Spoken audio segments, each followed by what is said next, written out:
Play it again. He didn't hear it. Second Play of it all, again. Play it again. Hold on, I'm Jeff. gonna mute you if you play it again. I'm trying to talk Hey, about. mute me. It's my show, ding dong. Okay, I'm gonna go off and say what I'm gonna say about what I've been trying to get out for. That's really mute me all you want. You're on my show. The only reason why you do this, though, I think, is because you want to do a hit piece on Jimmy Dore. And even though your channel has over 1 million subscribers, your only videos that get views are ones about Jimmy Dore and when you defend the squad and so on and so forth.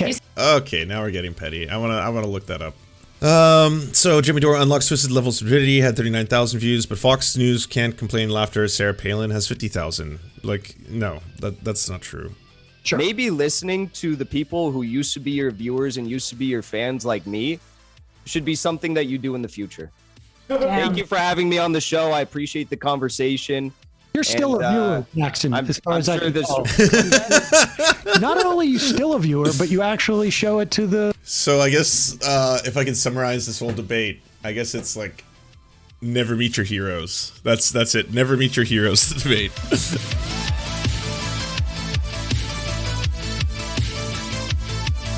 All right, everyone. It's time for the fireworks.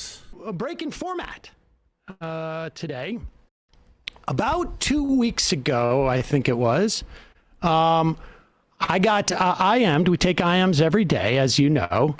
I got IM'd that a guy named Jackson Hinkle wanted to debate me. And so we have a fairly open door policy here. People can call in at any time. I suggested that he could call in, or if he wanted to debate me, he could email at majorityreporters@gmail.com or tweet at me. Is everyone familiar with the history behind all of this? Not the leading up to it, but that Jackson Hinkle has been a content producer, a YouTuber for a while, as well as a Twitch streamer, and oftentimes is part of the Force the Vote crowd aligned with Jimmy Dore. And I guess there's kind of this concept that every single person is an orbiter at the end of the day. Like, you know, you may think that you're watching the Serfs right now, but you're actually just watching an orbiter. I'm an orbiter of Sam Seder, or I'm an orbiter of Hassan Piker, or I'm an orbiter of any number of larger creators, or of any of the neoliberal shills or something like that. And so people often associate Jackson Hinkle as being a Jimmy Dore orbiter, and then the ways those groups expand onward, sort of thing. People who aren't familiar with him, I know some people said that like Jackson Hinkle's just about the quote. Just about the clout. Is that what this is? Yeah, you do have a lot of dumb fucking things you've said, and people clip it together because you are a dumbass. No, that's not the one. Oh yeah, this. I did it for the clout. I do everything for the clout. Nice. You will never see me do something not for the clout. That's the only way I operate. That is the only way I operate. That is the only way I operate. There is a great flip though. Like, You don't have any character. You don't have cap detection? Oh my god, did Inkbites just say I don't have character? I've been carrying the stream the entire fucking night, and Inkbites just said I don't have character? Chat. No, I don't mean like content, I mean like morality. Like, how can we trust anything you say if you do everything for content? Wow, smart women. All right, let's get on to the debate. And within an hour after the show was over, that segment was clipped, I think by Jackson, and he wanted to, and he said to debate. And so we set it up. And since that time, Bradley, put up that thing that you just gave me. Over that time, he has been very excited to debate. Those are, I think, from Twitter over the past week. Yes, oh, please bring them on. So I want to welcome to the program Jackson Hinkle. Do we have him? Yeah, give me 1 second here. Let me start my camera. Okay, and so Jackson, thank you for coming on. How many Sams and how many Jacksons do we have in here? 1, 2, 3, 4, 5, 6, 7, 8, 9. We have 9 Sams. And how many Jacksons? 1, 2, 3, 4, 5, 6. Oh, 7. Is there another one? No, that's Jimmy Dore. Okay. Oh, wait, but if you count these, 8, 9, 10, 11, 12. Oh, we have more Jackson Hinkles on camera than Sam. I don't know if this means anything scientifically, but I don't know if it bodes well for Sam now. Today, I should say also, Destroyed. you were very gracious because, where can I get him up here get him up on the screen? Do we have him? Yeah, he's up. I've got a weird thing on my stand. Oh, there we go. Okay. So, Look, I get this. I get this is funny, but if I'm going to be charitable to Jackson, I too, if I had something set up where it was like in a couple days, I'm going to be debating this monstrously huge figure and one that is obviously pretty reviled in the Jimmy Dore circle, I'd probably be making lots of posts about it as well. Maybe not nearly as many, but still I would. Sam Seder. Oh, and Jackson is tweeting. Sam Seder is trending number 21 nationwide because I steamrolled his ass into the debate. Watch it here. Number 21, Sam Seder. Well, we are. I'm excited. You sent me an email with some dates, and I've got some I'm a little jammed up with my kids in the month of February, so I invited you onto the program. You were very gracious about coming on, and I appreciate that. And you wanted to, and now is it the case, Bradley? You can take that down. Yeah, why was that up there for so long? I was told that you are a communist, and so I don't know what you got going there. And so I was told that you are a communist, and that you wanted to come on, and you emailed me that you wanted to debate. This is what you wrote. Would love to focus the discussion around your support for the Squad. I personally believe the Squad and progressives in Congress are sellouts who have abandoned virtually every aspect of progressive principles over the last couple of years. Let me know if you'd be down to discuss this. And I was a little surprised. Are you all right? Can you see the... Yeah, the thing just moved, so I got to fix it. Okay, there you go. All right. So let me just, so that my audience can know who you are. You've got a show called The Dive, right? Yes. Yeah. And are you, and you are a communist, yes? I'm a Marxist-Leninist, anti-imperialist, and American patriot. Okay. All right. And anti-imperialist and American patriot. Interesting. Okay. Because I have to say, I was a little bit surprised by what you wanted to talk about as a Marxist-Leninist, I guess. But because it seems a little bit focused on electoral politics from my experience with folks who refer to themselves as communists. But if that's what... To people asking, how do you reconcile those positions? So I may be doing them dirty here. So I'm sure the patriotic socialists will correct me on this. But my understanding of Caleb, Infrared, Peter Coffin, and Jackson being the most prominent patriotic socialists is that they interpret the words of Vladimir Lenin to say that the concept of being patriotic in one's country or having love for one's country or nation, they associate that directly with their love for the United States. They want to reform the United States. In Caleb's own words, it's because he experienced this for the first time when he went to Iran, and he heard people saying death to America, and he was just so taken aback at that moment how people could possibly say that about the country that he came from. And then he realized it was because of the things that America was doing. So the idea being that they want to change and reform America itself and then uplift it while still maintaining, I suppose, the national identity that led to American exceptionalism in the first place. It's a unique take. It's one that got them in a lot of trouble with the Communist Party of the USA, who effectively has kicked them out of the party. But I do believe now that Infrared and Jackson Hinkle, if I'm not mistaken, are currently trying to retake or reclaim the Communist Party of the USA by infiltrating it with their fans. You wanted to do, that's fine with me. So let's just start with the idea of... Yeah, it's American exceptionalism to American exceptionalism. That the Squad and progressives in Congress, presumably the Democrats, right? Sorry, I'm not going to interrupt as much once we get going, but Lenin says that patriotism is bad, but he does say it's important to be patriotic to the revolutionary movement. Yeah, I mean, I think that the timeline is a little bit skewed there. His opposition, of course, to the Russian dynasty and the monarchy that had been ruling the country previous would be the aspect of which he's obviously effectively trying to destroy. And I'm sure a lot of people here have read State and Revolution. I've said this before, that Lenin's writing, because I did a book review of that with a Radical Reviewer. Lenin's writing always seemed to be a lot further to the left than Lenin's actions, in my opinion.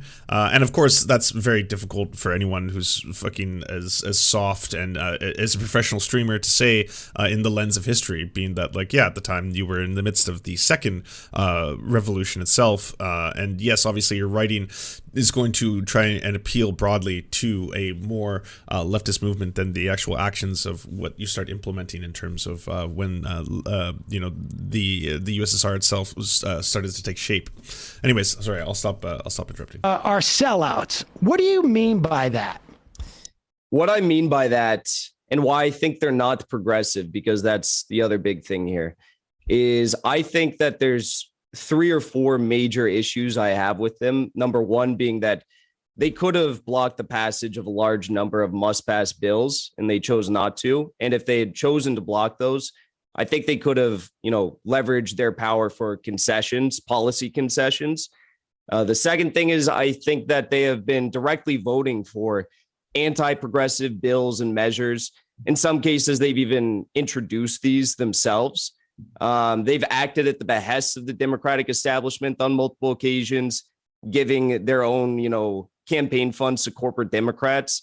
And the third or fourth thing is basically staying silent and giving Joe Biden support in the face of his pro-war, anti-worker agenda. Okay.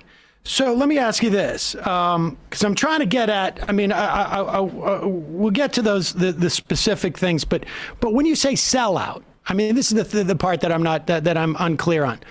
What do you think they've gotten from this? Like when you sell out something, right? What are they getting? I think they're getting preferential treatment from the Democratic establishment. I think the Democratic establishment is playing softball politics with them rather than going as hard as they could against the squad. I think the media has treated them relatively favorably ever since they have started to act in line and kind of toe the line of the Democratic establishment. They've been able to receive donations and connections with George Soros and George Soros's family for not only their campaigns, but associated ventures like the Sunrise Movement. So I think those are just a few of the ways that they have gotten preferential treatment from the Democratic establishment. In what way? Because as far as I can tell, like, for instance, AOC, Katie Porter's not exactly in the squad, but I imagine you include her in this group. They got actually the opposite of preferential treatments when it came to committee positions. Committees are the most important thing in terms of exercising power. They literally censured Ilhan Omar. They attempted to do it almost. I think in some regards they have been attacked, and there is going to be that friction there.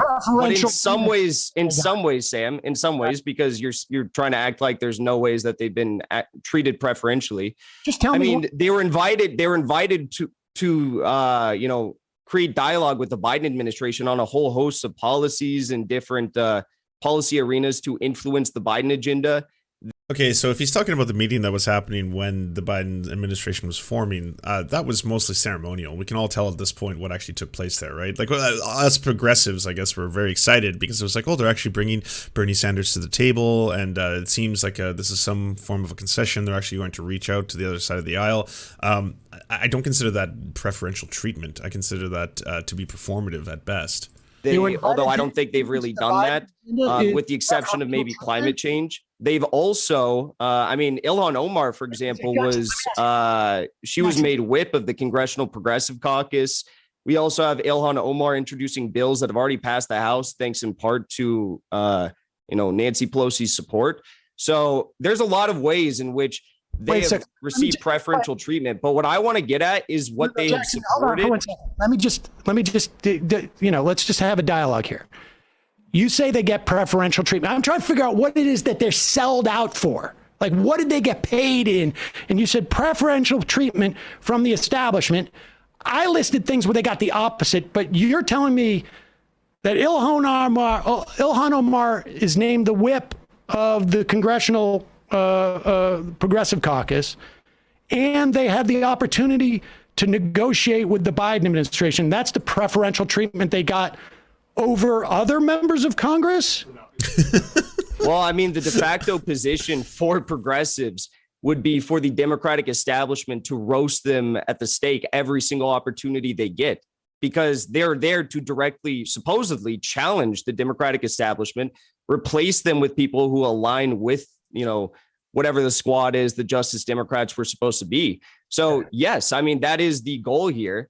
And it would make sense that the Democratic establishment should be trying to go as hard as they can against them at every single chance they get. And they haven't done that. They've given them preferential treatment to hard claims require hard evidence. That was what I would say about that. What you would expect from a group of individuals who are supposed to be unseating them. So you're saying that the Biden administration actually conceded on all of those things, as opposed to, I mean, I don't know what you mean by roasting. I don't think they conceded. I don't want to focus too long on this, because this isn't the crux of the argument. The crux of the argument, what I emailed you, was about your support for the squad when I think that they are not progressive. Okay. But yes, the Biden administration. I'm just trying to.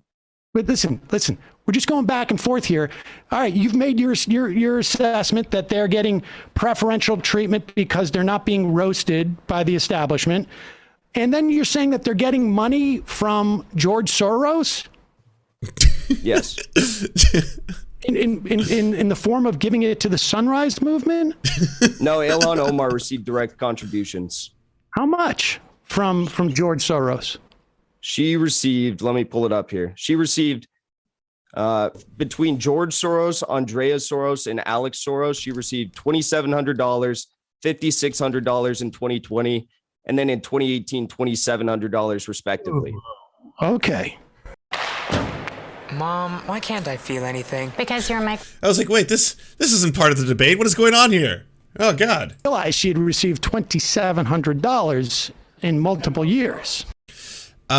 Is he talking about a super PAC that received payments from the Soros Foundation, of which Soros donated money to numerous super PACs as well? Like, that's kind of what his organization does. And I'm trying to do the best I can here to kind of avoid directly just saying that they're using kind of like a right-wing anti-Semitic conspiracy theory. But if I look up, like, the Justice Democrats PAC itself, as well as numerous other super PACs, have received money from the George Soros Foundation. Yes, that's a very different cry from George Soros is directly funding Ilhan Omar. And so and again, yeah, those amounts, $2,700 to $5,000. What like that was the buyout? That's what it cost to sell out and become a shill of the Democratic establishment, was $2,700 to $5,000 from George Soros. You're contending that they sold out for over $2,700 from George Soros. Okay, all right, sorry. No, in my head I was like, this. It's not computing, but I was also just like, no, that can't be all there is to it. Okay, never mind. If you listen to anything I just said, I named numerous examples in which the squad has been given preferential treatment. Just select that. Okay, so what was it? Last year we fundraised a lot of money. We fundraised like over $40,000, and I say we because it wasn't just me; it was every single one of you. We fundraised over $40,000 for the Indigenous Residential School Society. Should we have perhaps, or maybe this year, I'll change course and we can fundraise money to buy politicians? I didn't know they were that cheap. If politicians are that cheap, is that just progressives or is that across the board? Because I know there's a lot of liberal shills who probably accept some buyouts. Why don't we do a fundraiser? And it's just like, we'll do a dirty money fundraiser. We're going to fundraise, we'll throw a charity stream just to be able to buy out a whole bunch of politicians. If we can get like $10,000, that's at least three. That's at least three politicians that we can buy out and make them do our bidding. Then we can actually control directly. Like, this is direct action in a lot of ways. We'll control politics. Amazing. That one in particular is very disingenuous. No, well, you said Soros. I was just asking in terms of the Soros part. You said Soros was number 4, I think. I mean, there's more I could go on to list, but again, what I want to talk about here, and what you seem to not want to talk about, and I can assume why, is your continued support for the squad. It's getting spicy. Who is going along with the Democratic establishment on all these votes they could be blocking to get concessions in return. Okay, here's the thing I've never understood about the whole like the squad or the enemy thing. And I mean, there's so many things you can say about the squad and that they've let progressives down. And there are votes in which, you know, I've directly tried to call it out and been like, fucking, how could they have done this? They like AOC was in a position where by not voting present, she could have actually been one of the deciding votes and still did it. Like, yeah, they're craven when we need them the most. Those are the kind of things I can accuse them of. But I've never understood why it is just the squad who are the ones who are uniquely destroying, you know, any kind of progressive movement in the United States, and not the corporate Democrats themselves. Like, there's always this idea that we have to separate the two, and there's these establishment corporate Democrats, of which most people agree. Nancy Pelosi, Chuck Schumer, yes, they fucking suck. They're the worst. They are basically just they only have like high level class interests in mind, kind of stuff. But rather than vilify them as a sum total, it's usually the squad themselves. They're the ones that we have to pick apart. And in some cases, they're like, what about what about Kristen Sinema? What about Joe Manchin? There is no doubt that they have taken votes that I agree that I would disagree with in some instances. A few or a lot? I mean, a few. Do I mean the Iron Dome bill? No. The Iron Dome bill is an example of AOC basically being in a position in which like it wouldn't directly matter had you voted yes, kind of thing, right? Like your vote would not have been the deciding vote in that question. How many is a few? I'm just curious. I don't have a list of how many votes I don't appreciate that they've taken. Well, I mean, don't you think there's I just want to nail you down on this, because don't you think there's a difference between like, say a few is 2 to 3. Don't you think there's a difference between 2 to 3 bad votes and say like 15 or 20 bad votes? Holy shit, did we just get a hate raid from Jackson Hinkle? Let's raid someone on Twitch. Who do we want to raid? Let's raid the Serfs. All right, join the raid. Be nice, folks. Be nice. I'm not saying that I don't want you to do anything in the chat. I'm saying be nice. You know, Sam, or what's his name? Lance has said nice things about me before, so it looks like he's picking apart the debate right now. Go see what he has to say. I'm sure it'll be very interesting. This is the first hate raid I've ever. No, we've had like 2 or 3. Well, welcome in, Hinkle viewers. Hey, I'll say this to every single person who is in the Serfs chat right now: none of you will get banned. None of you will get timed out as long as you obey the rules. No racism, no homophobia, no transphobia, none of that stuff. But hey, if you just want to sit in here and be Team Hinkle, then I am all for it. Enjoy. You can be as loud and as mad as you want. You can call Sam Seder Sam Seether. I am open to that as well. But just don't break the rules and the mods won't time you out. I'm not, and I'm not saying that because I'm implying any of you are racist or transphobic or anything like that. I'm not. I'm saying that because if you want to stay here and you know, back up Jackson in this debate, then just follow the rules of the chat, and no one will time you out. No one will ban you. Dems the rules.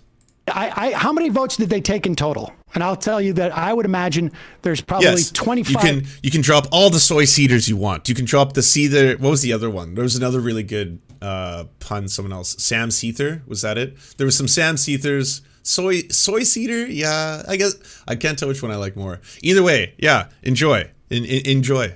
Have at it. 30% of their votes that I would have a problem with, off the top of my head. I would imagine for consequential policy items, there was probably roughly like 60 to 100 consequential policy items that were voted on in this session of Congress 2021 so far. There's obviously a lot of procedural and Hinkle rated here because Hassan won't even acknowledge that he exists. Wait, is Hassan watching this too? This was my content, Hassan. Sorry to derail this, but now I need to know. If so, that's a big get for Hinkle. That's like 40,000 people. Fucking ads. Come back to House rules votes that get voted on every single session of Congress. So far, there's been over 400 votes in this session of Congress, but a lot of those, again, are just on amendments to bills that are eventually voted on or just procedural votes. Okay. So you're saying that maybe 20 to 30 out of 60 are bad votes? 30%. I don't know. I mean, well, you just said 20 to 30 votes out of potentially 60 to 100 were bad. So is that something that you would necessarily support. I mean, I just don't really understand. Why don't you criticize the squad on all of these things? I've heard you criticize them like once and every so often, but you don't criticize them on all of these bad votes. And I don't understand how you plan to hold them accountable. So here's the thing, and I don't know if you're watching, Jackson, but here's my deep opinion on this, because this is something I've heard brought up by a lot of the forced to vote side of the aisle, is that yes, you should hold politicians accountable, and people should be critical of the decisions that the squad makes that are bad. That also doesn't mean that the squad are single-handedly the like primary enemies of the left or of leftism in America. That's the part where I'm always just like, yeah, they've done shit that I find to be disagreeable, or shit that I'm like, why would you have done that? Or when you vote present, I'm like, what the fuck are you doing? That's the kind of stuff you should call out. As a whole, there's way more corporate Democrats than there is so-called squad members. Way more. Like the enemies of the American people in terms of the corporate Democrats, you're Chuck Schumers, you're Nancy Pelosi's. I understand that we have perhaps a little bit more sway with people who are progressive, like the squad themselves. So sure, call them out when they're shitty. But for the most part, are they single-handedly the enemies of leftists in America? That's the part where you lose me completely. Not criticizing them. Well, I mean, I do. I mean, I don't know if you watch every one of our shows. Did you criticize them? Did you criticize them when AOC funneled $160,000 to DCCC corporate Democrats after promising not to? Actually, first of all, Quiet One, thank you for giving a 1 month sub to I actually OnlyFacts. didn't criticize that.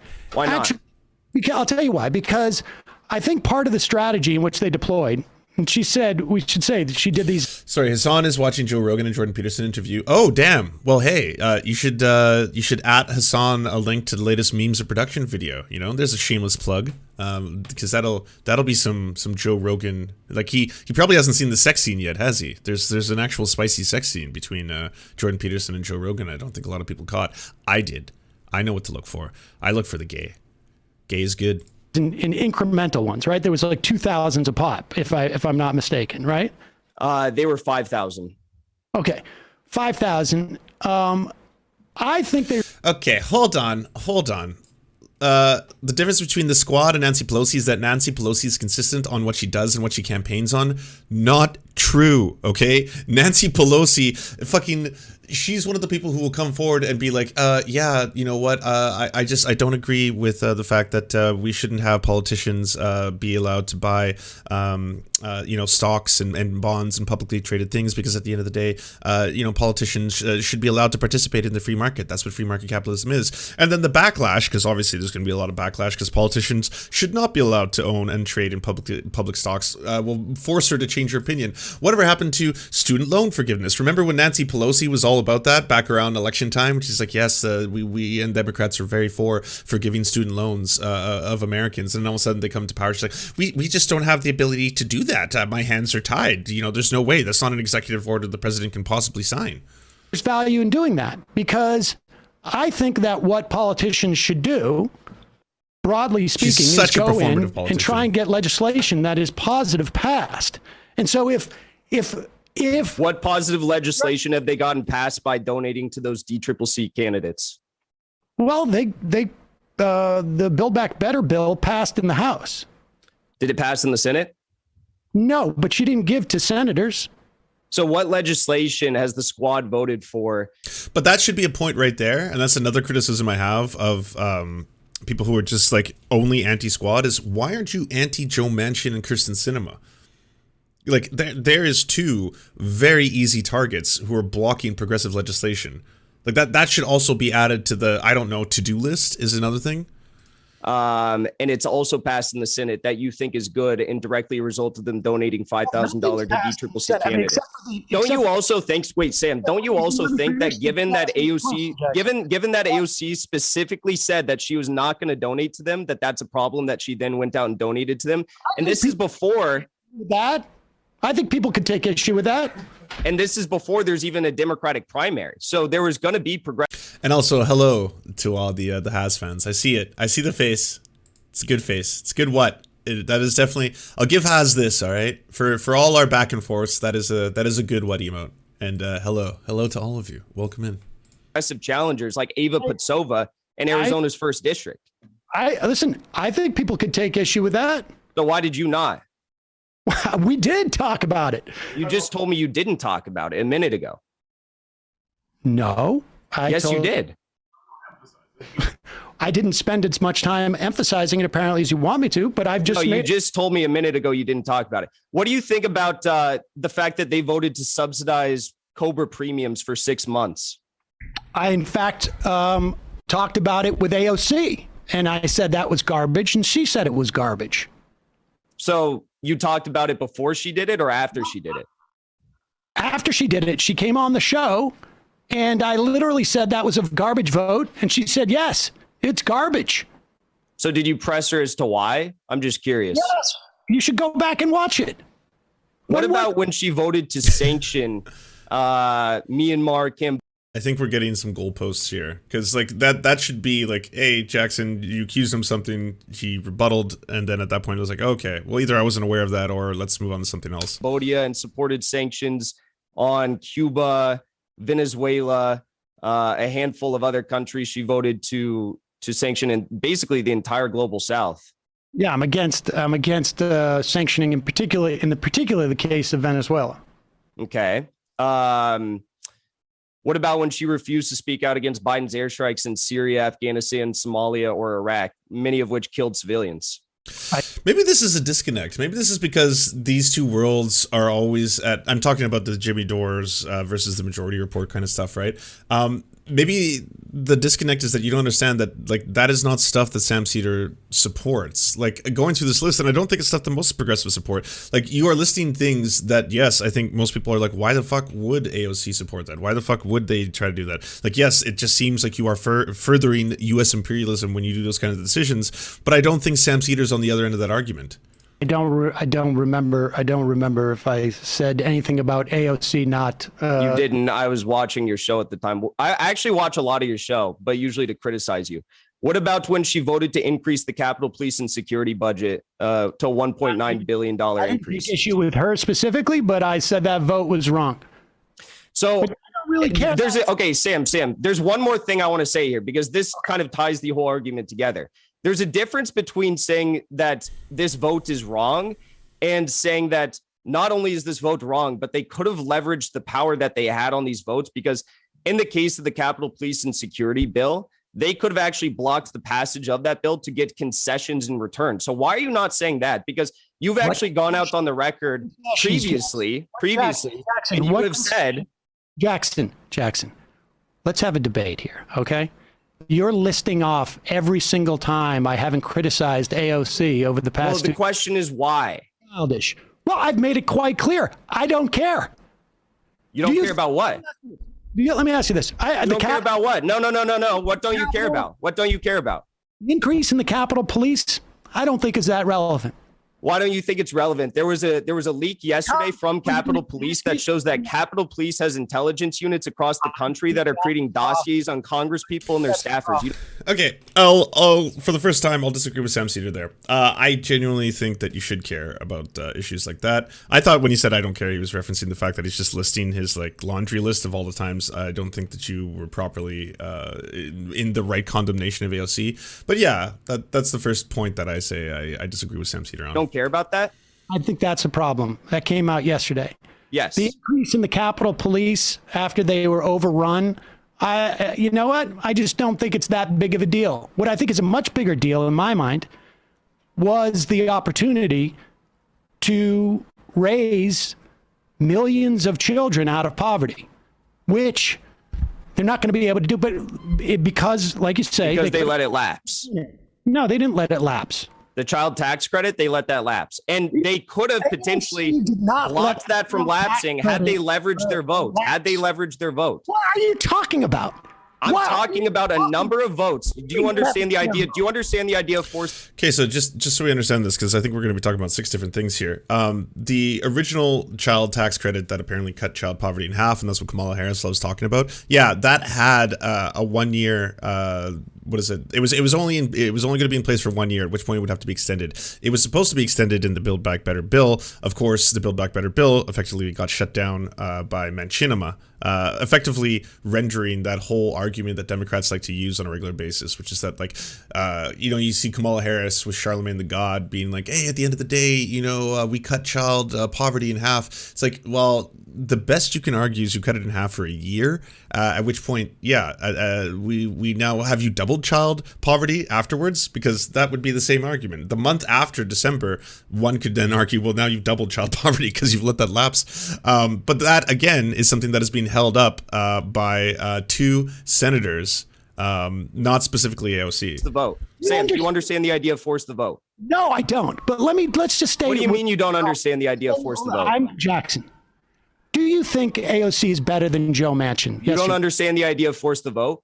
Do you think AOC is better than Joe Manchin? Let's stay with your original thing that you wanted to debate. Then we can get to. Is that what I wanted to debate? Did I email you about that? Would love to focus the discussion around your support for the squad. I personally believe the squad and progressives in Congress are sellouts who have abandoned virtually every aspect of progressive principles over the last couple of years. So where in that did I say that AOC is worse than Joe Manchin? I'm just curious. I'm asking you, I'm trying to explore if they have sold out every aspect of progressive principles, and if you think Joe Manchin and AOC are essentially the same. Again, I did not say that. I didn't say you said that. That's why I'm asking you. You're creating a fake argument. Of course, no, I don't think AOC is the same. Anything. I'm asking you a question. Well, no, you said that I said that, and that's what I initially came here to debate. That's not true. All right, we're getting high school now. Of course, I don't think. Of course, Sam. Of course, I don't think that AOC is the same as Joe Manchin. Like, you think I'm insane or something? Of course, I don't think they're the same. I have some questions. So I have some questions about you too. AOC is a better legislator, is more progressive than Joe Manchin. I think she's a terrible legislator because she's allowed roughly 18 must pass or near must pass votes go through without blocking them in instances in which she could have actually blocked the agenda from going through. Okay. Do you think AOC is more progressive than Joe Manchin? That's not what I came here to debate, but of course, yes, answer the question. Why I support. That's not what I came here to debate, but of course I do. Yeah. Okay. So the reason why I support the squad is because I think she's better than people like Joe Manchin. The squad. Ah! Well, at least you get to see what Canadian commercials look like in this fake country that we live in here.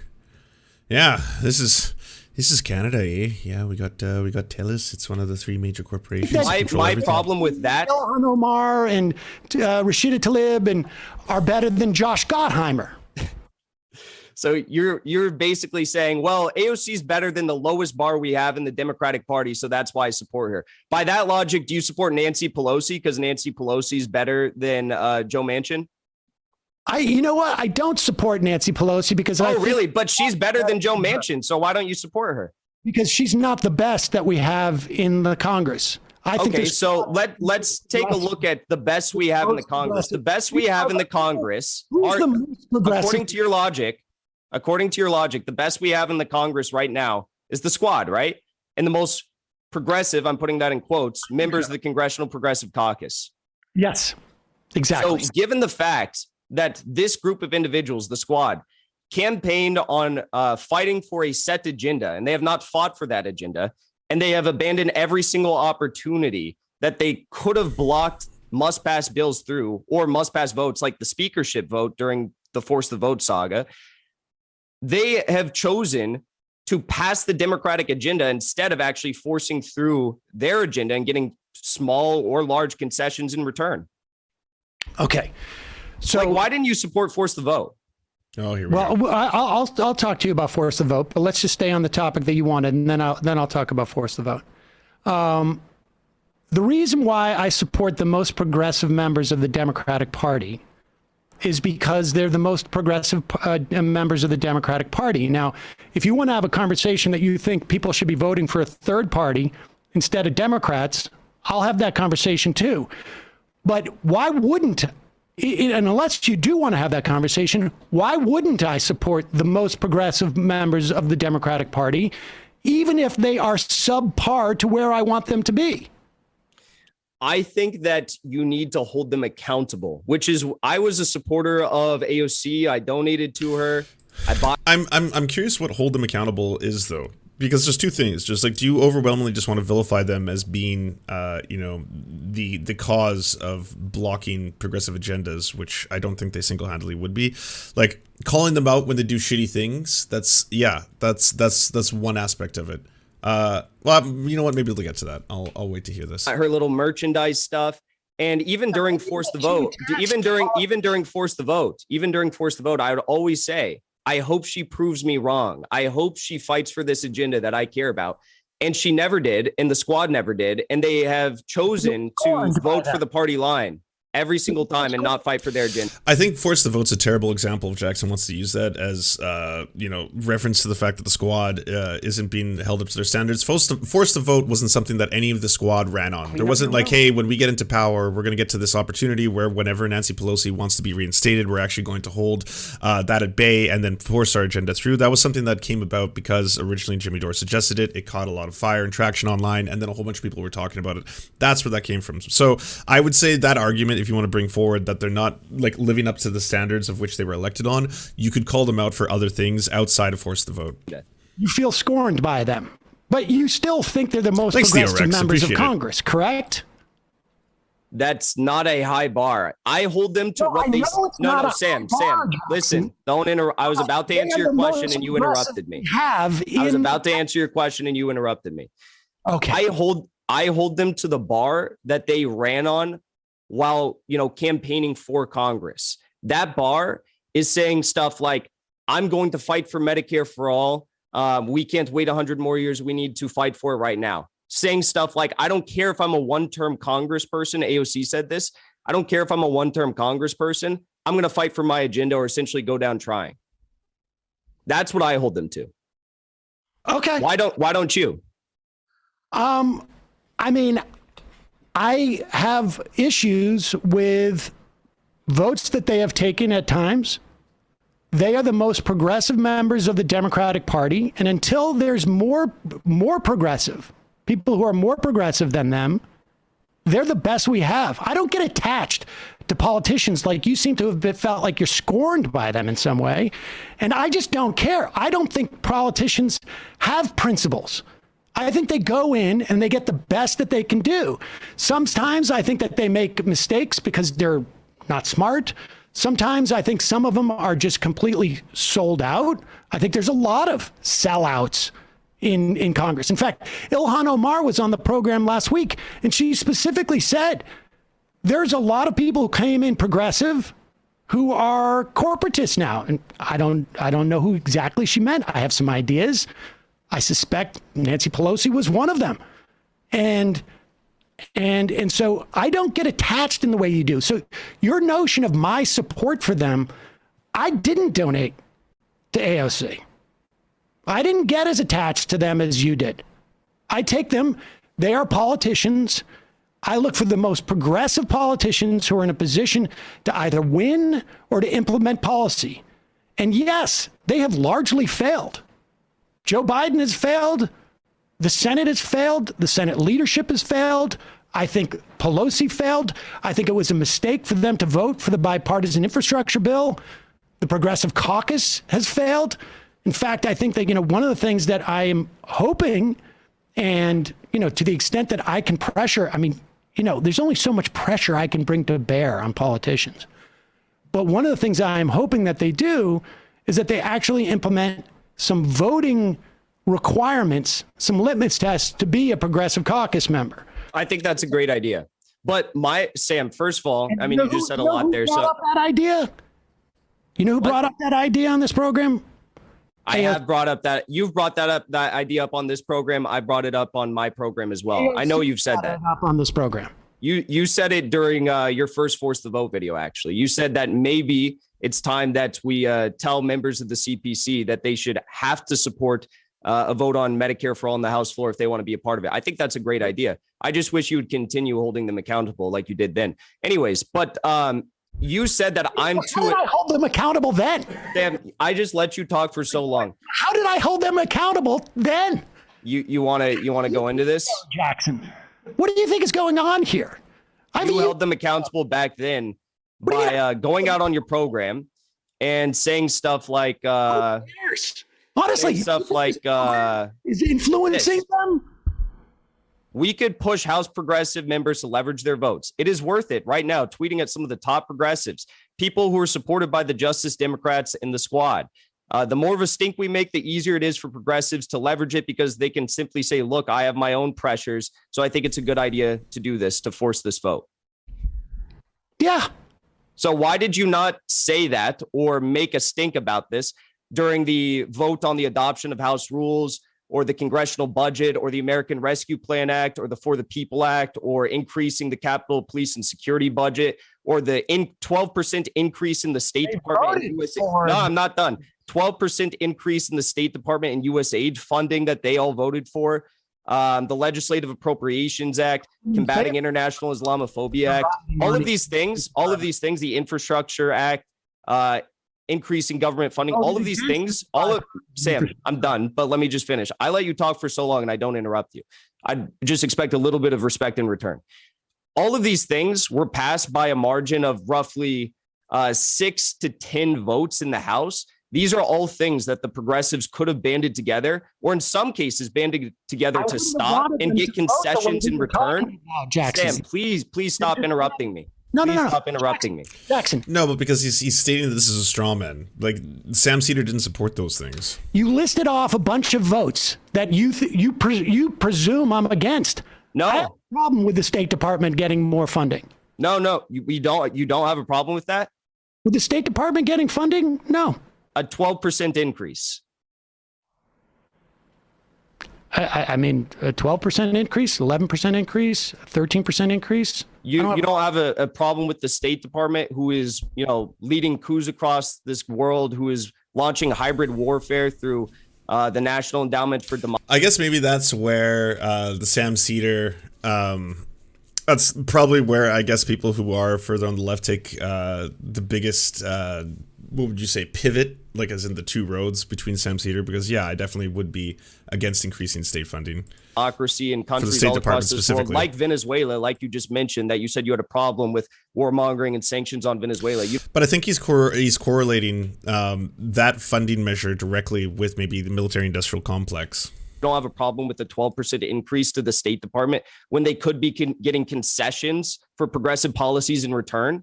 What concession? Any concession. Well, do you know how closely that State Department vote passed? Like, rather than the State Department, and I think maybe it's because we're getting these mixed up. You're real if you are angry about imperialism, for example. You probably want to reduce the military budget, nationalize the military-industrial complex so that private corporations can't make and profit off of arms sales and things like that. Like, that would be, the production of arms. It's the country itself. The United States is the largest arms dealer, but so that they cannot in turn then give the weapons to the United States to sell. That would be where your issue is with. Do you even know the vote? No. It was 217 to 212. AOC, Tlaib, and Bush voted no. Presley, Omar, Bowman, Jayapal, Khanna. I think he means the Defense Department. Yes. So had 3 more progressives who voted yes, voted no. They would have been able to defeat the measure temporarily or, forever, because I don't support an increase in the State Department, unlike you. Okay. And they could have blocked it temporarily and gotten concessions in return. Increased on the State Department budget. So why don't you think it was a good idea to at least temporarily delay the passage of that to get concessions? What I had more of an issue with was the... No, wait, I want to hear you answer that. Authorization. I don't care, Jackson. I don't care. I do not share your concern about the 12% increase in the State Department budget. I'm not asking you to care about that. I'm asking you to care about the fact that they could have delayed that. They chose not to. And by choosing not to, they abandoned an opportunity to get a progressive concession in return. Why didn't you? Concession are you talking about? Any progressive concession. You've listed things like getting better committee assignments. Wait.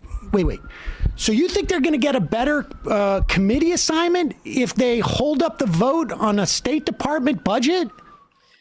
That's what you've said in the past regarding the speakership vote. I think there's other progressive concessions they could have gotten in return. I think, they could have gotten votes on given policies. I think they could have gotten Biden's agenda potentially. One to me. What about Sam, listen, what about a $15 minimum wage for all Americans? That's not even a progressive agenda item. That's something Biden ran on. Minimum wage. The $15 minimum wage was shut down by Kirsten Sinema. Again, that's something that you have to go after Kirsten Sinema for. Amongst many other people, but Bernie Sanders tried to include that in the original bill that was put forth, and one of the bills that they passed, both in the House and the Senate. And yes, it got gutted specifically because they didn't want to tack on things like $15 minimum wage. But like, good on Bernie for at least trying to add that to that bill. And then again, your ire should be at people like Kirsten Sinema. Y'all remember the moment, the fucking thumbs down. Yes. Not get through the Senate. Jackson. Yeah. But don't you think it would be important to at the least get a vote on that in the House? I mean, I suppose. I think everybody has said they're for it. It's not going anywhere. So why don't you support the squad delaying these bills, all the ones I just listed that passed by a small margin of votes, smaller than the squad themselves? Things are not terribly relevant in the final analysis. I mean, what are the problems with, let's say, force the vote? And you wanted to talk about that, and you've quoted me from a video in which I...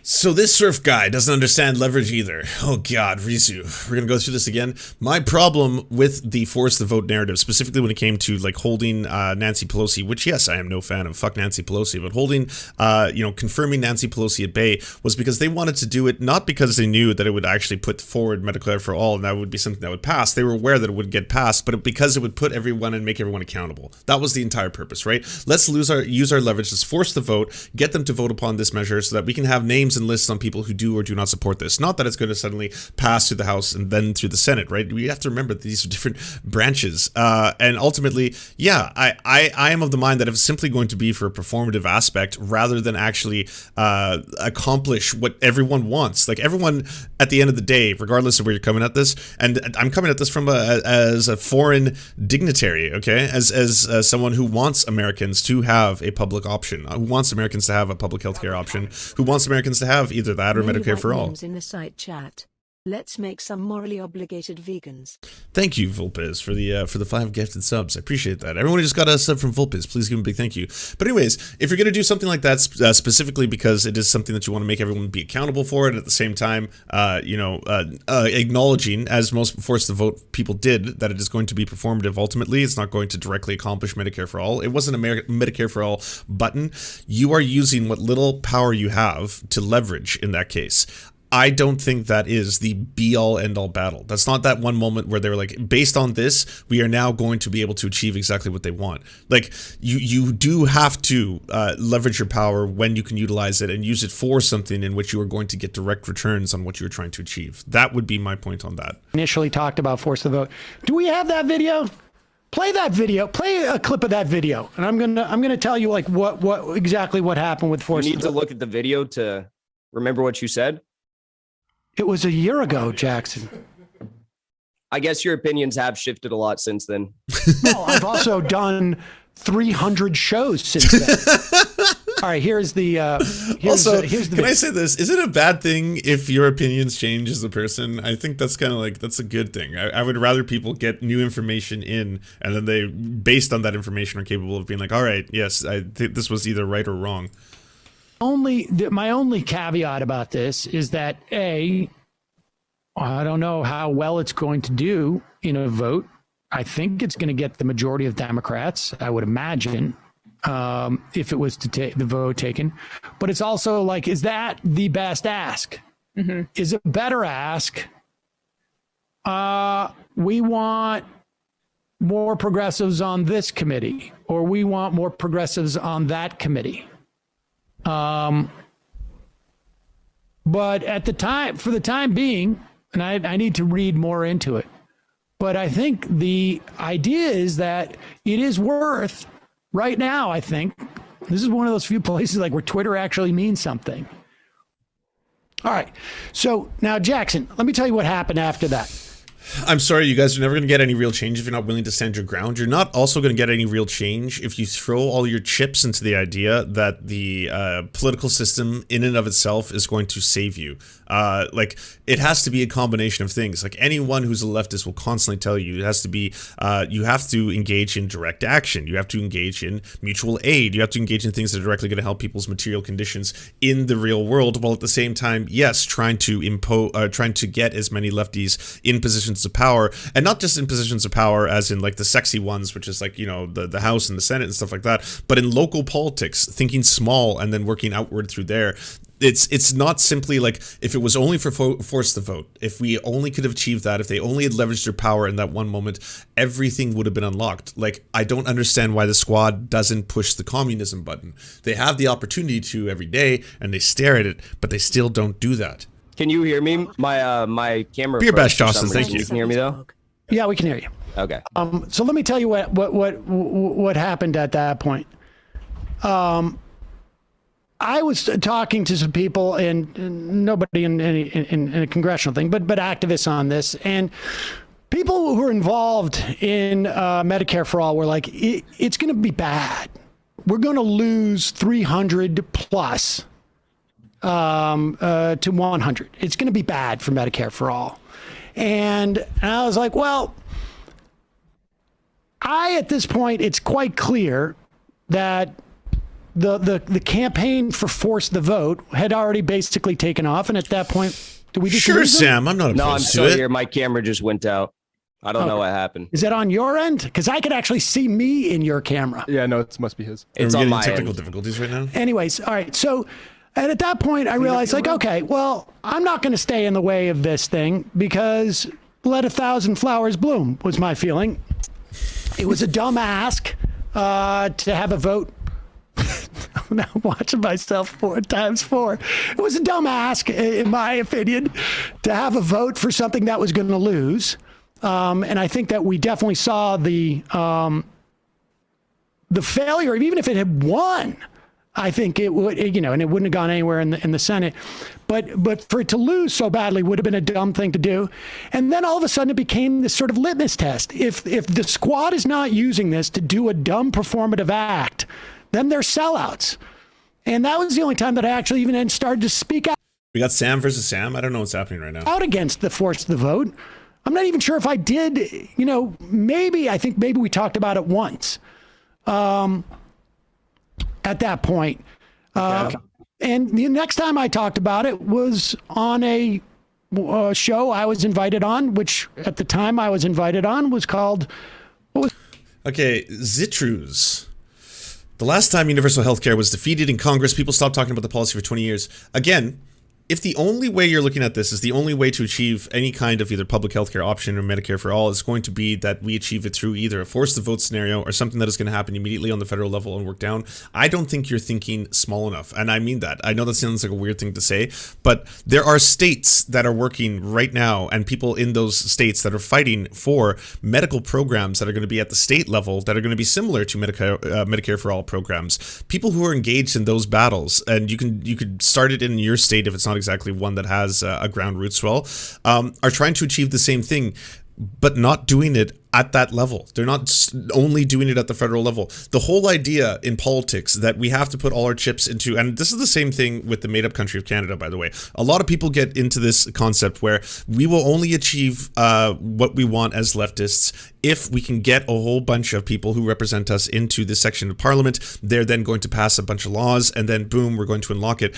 It has to be a multi-faceted approach. Like, you have to approach things from a local level, from a grassroots level, including things like direct action, including things like protest, as well as including things as, like, it's a lot less sexy to talk about local politics. A lot of people I know sometimes can't even tell you who their local politicians are. Who is the mayor of your town? Who's the comptroller of your town? Who is in charge of the school board of your town? Things like that people don't think about because it's not the same thing as the federal level. On the federal level, all of a sudden it's like, wow, this is really impressive. And especially if you are all communists and you want to make change through a political action, you will have a lot lot more success, especially from like a communist perspective, if you are getting communists to get in positions of power in local elections, of which there's a lot less competition. Like the amount of money, time, and the apparatus you need to run something like a Bernie Sanders is monstrous compared to what you would need to get someone on, say, the school board, to get someone on, say, like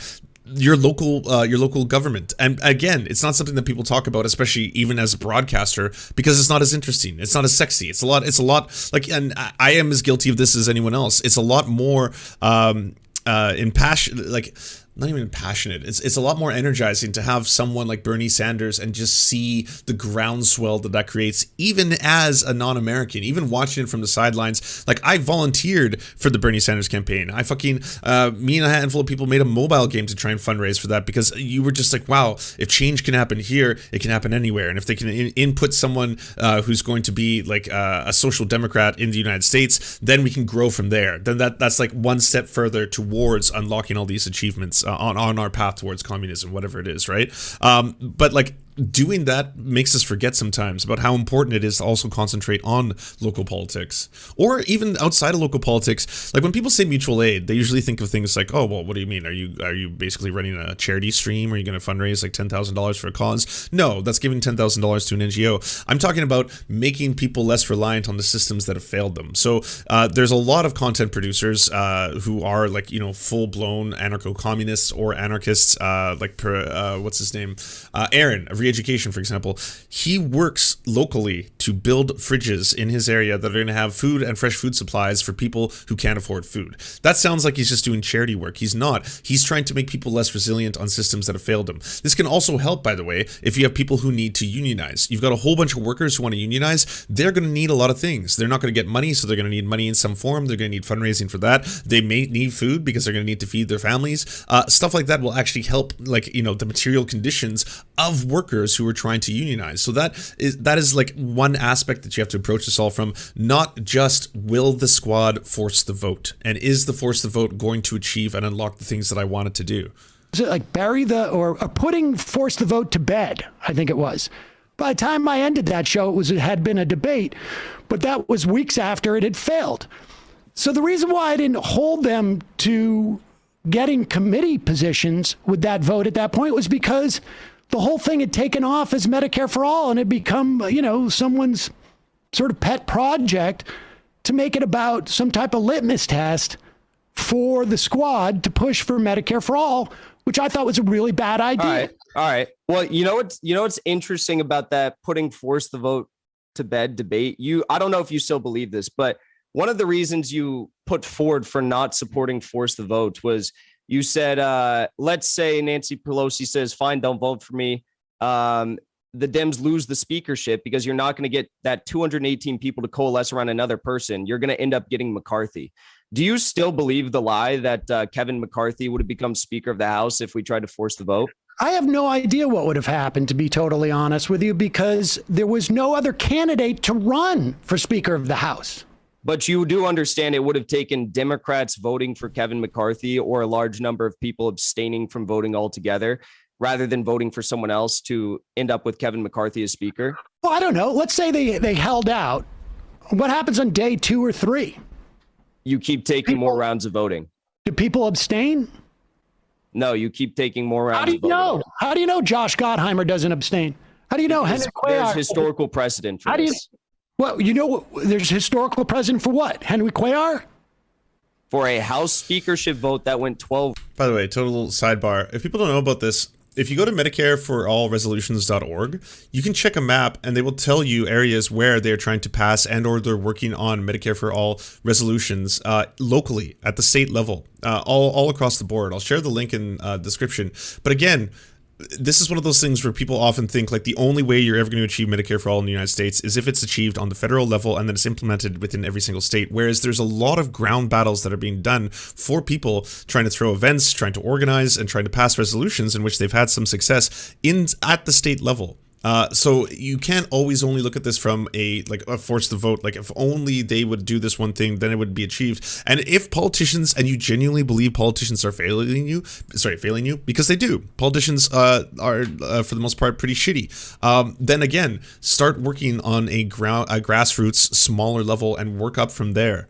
Rounds. Yeah, well, how do you know that Josh Gottheimer is not going to abstain? How do you know that Henry Cuellar is not going to abstain? Because that would mean a Democrat is voting for a Republican. That's not.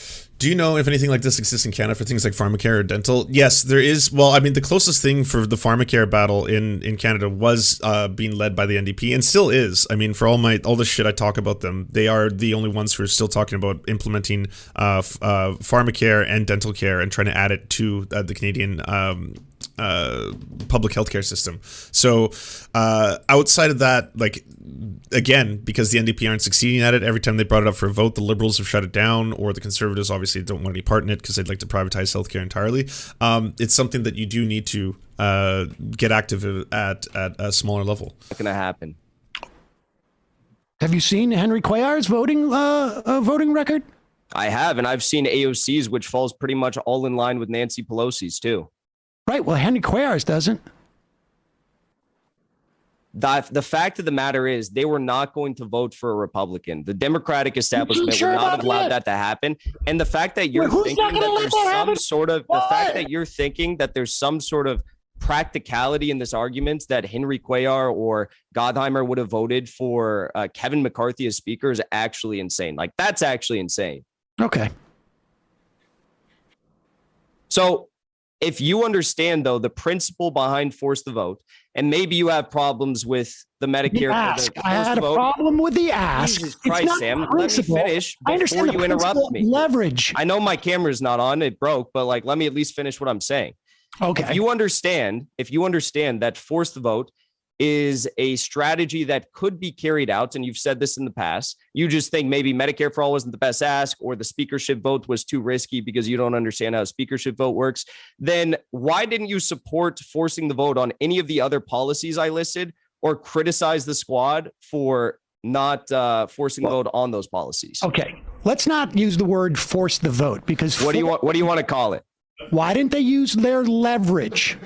I know that phrase is triggering to you. So why didn't they use their leverage? Oh, God. Why didn't they use their leverage? Now, how do you know that they didn't?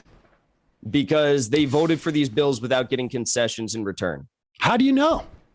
Because there are no substantive large material changes that we have seen. There's nothing that the squad has been able. No, wait a second. You just made a statement. You just asked me a question. Let me finish. Let me finish. You said there's no. You just asked me a question. Do you want me to finish answering or not? Do you know what's in the Build Back Better bill? Do you know what's in the Build Back Better bill? The one that didn't pass? Yeah, no, the one that did pass. It passed in the House. Was it signed into law? I must have missed that. But Jackson, we're talking about House members, yes? Well, what is the point of... Are we talking about House members, or are we talking about people in the Senate? What is the point? Are we talking about Joe Manchin, or are we talking about AOC? You said that Joe Manchin is worse than AOC, that AOC is more progressive. They're different people. They're two different houses. You understand how that works. You want to hear the incredible thing, Sam? You want to hear the... I understand that there are two separate chambers in Congress, Sam. You want to hear the incredible thing? Hold on for 1 second, Jackson. You continue to talk over me. You haven't ever let me answer the initial question you asked. Let me say this. Let me play this. Interesting thing here. Hold on 1 second, Jackson. Give me 1 second. This is completely devolved. Play the end of this. Y'all weren't kidding. This got spicy, and then it got strange. The Ilhan Omar thing. Because I thought this was sort of interesting, because I think it's possible that Jackson doesn't quite understand certain dynamics. Bradley, do you have that? Play this last clip, because I tuned into this, or I got to be fair, somebody sent this to me. And I was curious because Jackson had done a video on our interview with Ilhan Omar and said it was shocking. And I was like, was it? Did we do something that was shocking in the interview? But play the end of this, and this is what I think it was. Fight's a little bit of ways away, so we can hopefully catch it. The leadership fight's not going to happen, dude. What are you saying? You honestly believe Ilhan Omar's like, this motherfucker thinks that we're gonna hold the house. Oh my god. Okay. Okay, yeah, sure. You ask me those leadership position questions when the time comes around. Okay. All right, all right, all right. We'll see you later. Okay. That was incredible. Okay. So, Jackson, you understand there is going to be a leadership fight regardless of whether the Democrats hold the House. That there is a leadership fight. If they are in the majority, then it's for the speakership. And if they're in the minority, then it's just for the leadership. In other words, Kevin McCarthy is the leader of the Republicans in the minority. You understand how this works, right? So first of all, I do want to address the fact that you just completely changed the subject when you were getting press. But yes, no, I didn't change the subject. You don't think, like, you expect 6 members of the squad to change the votes in the Senate, and it doesn't work that way. When did I ever say that, Sam? Well, because you said, what concessions did they get? And I said they passed the Build Back Better bill, which you didn't seem to understand, in the House. And they did pass it in the House. And then you said, well, it wasn't signed into legislation. And I said, that's because it got stopped in the Senate. Okay. And 6 members of the House cannot control. I'm trying to be really, really respectful right now, but you continue to talk over me and interrupt me. Do whatever let you me want. go. Let me go.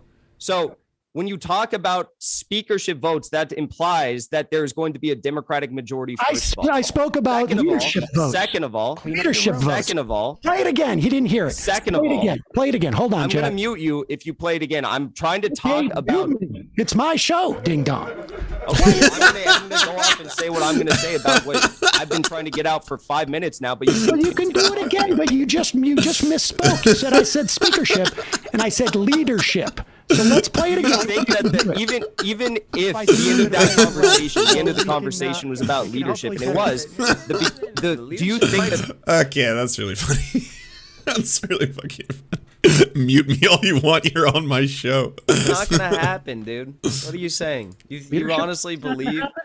Ilhan Omar's like, this motherfucker thinks that we're gonna hold the house. Oh my god. Okay. I didn't say that. Okay, yeah, sure. You ask me those leadership position questions when the time comes around. Okay. All right. Okay. So, all right. So, Jackson, continue. You have to unmute yourself, Jackson.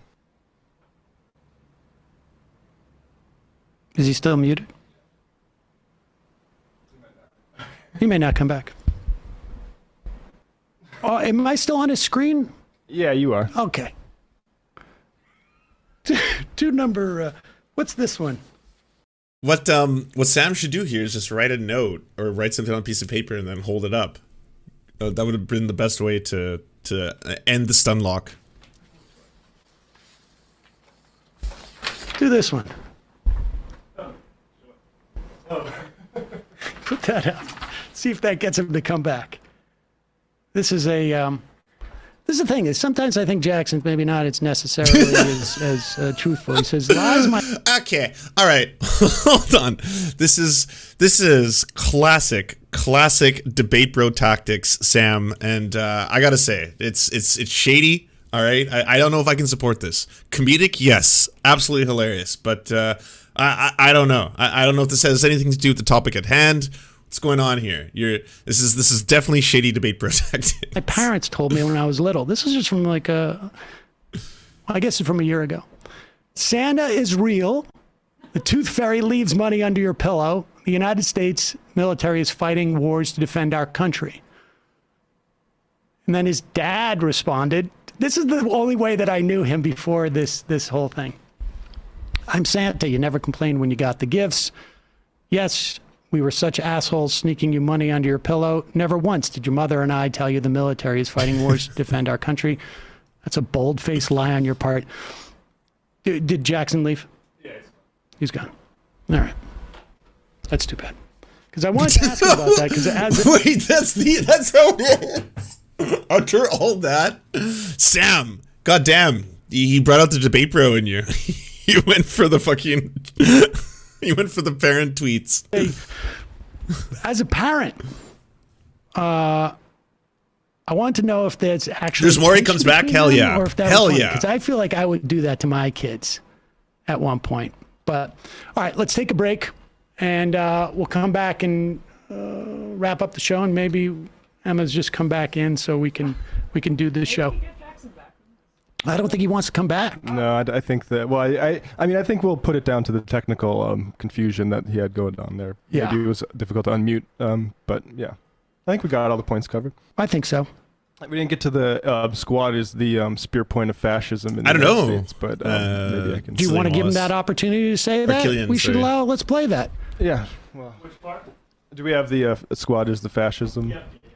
It's not just that they're worse, that they're better than Manchin, but they're also the vanguard of fascism in this country. See, this is the thing that I think was like a little bit disingenuous. I feel like there's a little bit of Mott and Bailey, if people want to look that up, debating term, where you take a stronger position in one time, then a more defensible position when you're being called on it. But here's a little bit on the squad. Clean up your room. Are Liquid Democrats Lambs, the new thank you for the fascists prime. with their COVID concentration camps? I think that, as I've said before, and I literally got it went semi-viral on Twitter when I said it, but I stand by it 100%. I said that fascism in the United States will come from progressive, like woke circles, like the Squad, for example. I truly believe this is just further proof of that. This is just further proof of that. So, yeah, I think, yeah.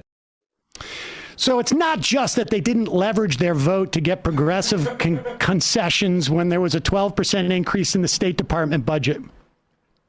It's that they're the vanguard of fascism in this country. I mean, my concern is Yeah, that what if we I don't understand that at all. Like, how exactly are we defining fascism if that's the case? Like, there's a bunch of things that fascistic leaders have done, such as, the scapegoating of another and then the vilification of that person to explain all the woes that a country is having, the hearkening to return to a better time, the Roman Empire in the case of Mussolini, things like this, the dissenting of the freedom of the press and to call them the lying press or the Lugan press. I mean, you can go down the list. I don't see how that is represented by progressives in America in any way, shape, or form. Unless you think that, like, the other that they are scapegoating is Republicans. Force the vote. I don't even know how I would wrap my head around that did one. vote for Medicare for all, and then we supported them, and then they did fascism on us. That would have been the real... They would have had us right where we wanted us. But they're getting all these... Here's the amazing thing. On one hand... And like then you have to also talk about historically how fascist would consolidate corporate power. Like you're seeing the decay of capitalism and then the salvation of it through fascism itself. And then a ramping up of the military and increasing in the military budget, or increasing the powers of the military, increasing the powers of national security.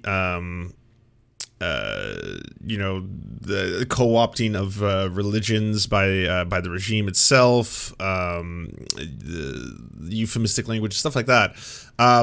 All the telltale signs of fascism. Like if you're running down the list, I don't see how that's represented by the Squad.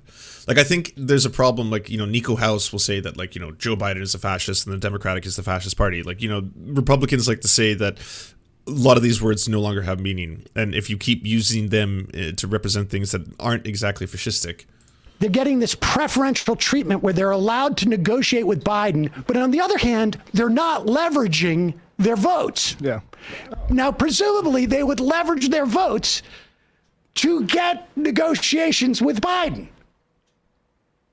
Yeah. Well, they get the opportunity to be ignored by Joe Biden.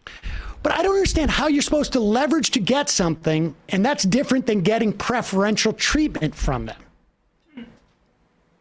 I don't understand why he thought meeting himself helped.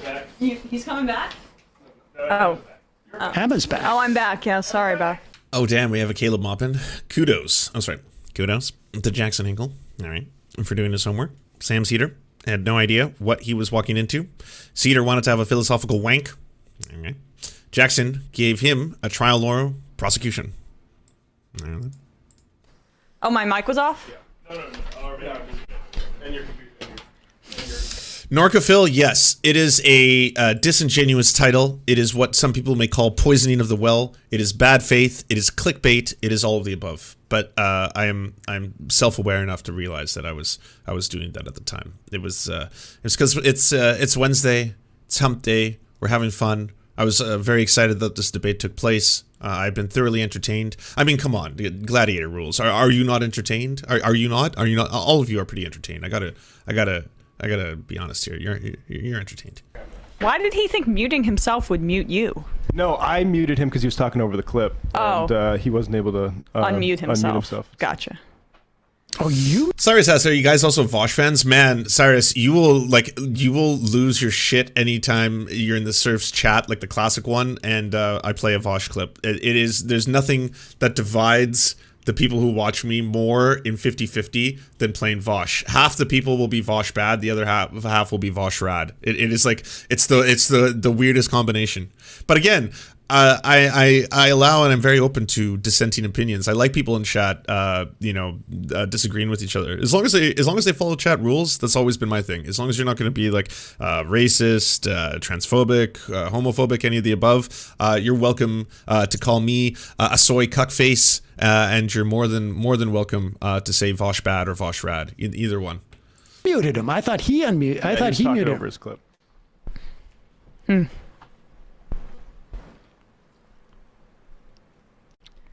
Does he have the link? He could come back in if he wants. Yeah, I mean, he's welcome to, if he can get it. Maybe he can get his camera set up again too. He can go round 2. He's got the link. It's there for him if he wants it. I told. So is it Killian Wallace or Cillian? It sounds like it's a Gaelish name. I always mispronounce them. But this is why debates are pointless. Each team, no matter what they take, each team, no matter what, will take what they want from it and say their team won. Like, I think people should keep in mind, online debates, they're not like debates. They're not like, monk debates, or they're not like Oxford debates. They're not like the structured debates where it's like, hey, we have, you both have a couple minutes to opening statements. You now have 5 minutes to state your claim. You now have another 5 to 10 minutes additional to rebuttal the other person's claim. We will now open it up to an audience Q&A, at which point we'll now do closing statements. They're not like that. It's about, entertainment, egos, people firing at each other, people on the sidelines milking it for the lulz, the memes, the clips, all that kind of stuff. I think everything that you do, if you're a streamer, in one way or another, is entertainment, right? Hopefully you can do worthwhile entertainment in that you can use your platform to educate people on important topics, get them to, get involved in signing up for the IWW, getting involved in direct action, helping out union drives, helping form more worker cooperatives. Hopefully you're using your platform for that. But ultimately, people should be self-aware enough to say that, like, me sitting back here doesn't make me a revolutionary vanguard. Does, like, I'm a fucking Twitch streamer right now, watching a debate between 2 other streamers. That's what we're in the middle of. Told him we have an hour. And I am a soy cuckface. He can come back on if he wants to. I think he might just rather complain about it, but we'll see. Yeah, already. Ben Burgess wants to start doing that as a regular thing. I haven't made that announcement yet, but yeah, I think we're going to start having Ben Burgess coming on the show, and then it's easier if it's a topic where people are actually debating theory. Though that's why Vosh versus American Johnson was a really good one, because they were actually debating a whole bunch of different topics, like idealism, Marxism, stuff like that. And like, if it's a theory debate, that's when having a philosophy professor adds to the side of it. If it's a drama debate, which or maybe even a policy debate might be okay, but if it's a drama debate, like, Ben doesn't want anything to do with that. You can just see it in his face. He's like, I have no idea who these people are or what this drama's about. So, and I'm like, okay, well, maybe I'll skip forward to the theory. We can talk about the theory then. Got the put up those videos again. The where's that thing of all the stuff, all the memes he's put. No, on Sharky, Twitter. Was he good? Should I come back? Yes, If he wants to rejoin, I don't want to be here in case, I don't know. I don't think he's. He might be. Is he I don't want him to feel ganged up on, because he clearly has a lot of opinions about the show. I'm looking at the chat. His fans are very upset. So I think it's just he can come back. I want to say, yeah, hey, tell him to come back. He's got the Zoom link, right? He clearly had some technical difficulties. So if he wants to come back for round 2, I think that's the best thing for everybody, just to clear up some of these questions. He can fix his camera. He can sort it all out. We can follow some of the stuff. Let's see. Let's read some of our IMs, shall we? World-class illustrator. I can't believe you scheduled an hour. Dylan Burns, my word. Dylan, did you know that I was rated by Jackson Hinkle? You are in the middle of the Hinkle chat right now. I don't think you're going to find a lot of fans in the Serfs Classic chat. Everybody, it's Hinkle's arch nemesis, Dylan Burns. Hey, Dylan, how's it going? Anyone got a link to this? I'm just watching the Majority Report's live stream. That's where this is coming from. For this garbage. Well, I made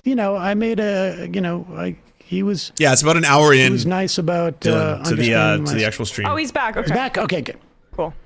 Clean up your room. Death pulled from Hey, the Deep future. Dish Hinkle Bar, keeps thank you. complaining about AOC.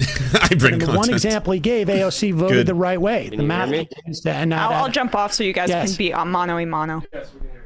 Bro, like, first of Where's all, my your- camera's not working. Second of all, Oh, we're back. your host muted me. I don't know who that was, but your host muted Talking me. over the clip, it was me. Okay. Yeah, I tried to and then I never unmuted my thing. I never touched any of my stuff on my end. And then you guys claimed that. Wait. If I'm not mistaken, there was the Jackson Hinkle with the mute symbol on him on his, or was that the majority reports feed having muted him? Okay, so that all right. Checks out for science. Matt muted him. I muted myself. You guys muted me and tried to get me off the stream. Matt just said it. No, you're back. I just said I muted you because you were talking over We the do clip, that and then- fairly Why didn't you unmute me when it was over? And then you claimed that I muted myself and I was Jackson, leaving. back. Jackson, you're talking to me. Let me just clarify. I asked you to unmute yourself. You'll notice in the chat I said, "Are you able to unmute yourself?" And you left. But now that everything's sorted out again, except your camera. Welcome So back. if you muted me, why didn't you just unmute me? I tried to. Jackson. Jackson, Zoom. You're back. Let me explain. Let me Petfuls, just thank explain you for the tier everybody, 'cause 1. this- Appreciate I don't it. want this to be the thing that they hang their hat on. It says ask to unmute yourself. So I asked you to. Oh God, so many ads. Hey, can I ask a question to all the Hinkle and Haas fans who are in the chat right now? Do you genuinely believe, like honestly in your heart of hearts, that someone like myself is funded by the CIA? Well, I mean, in my case, it has to be CSIS, or maybe CIA and CSIS combined. Because honestly, when y'all throw that accusation around at people being like they're funded by the CIA, when they're more likely, what I think would be more accurate to say is like useful idiots. Like that would be the best thing that you can say, but I don't think any genuine bread tuber or left tuber or like whatever you want to call them are actually funded by the CIA.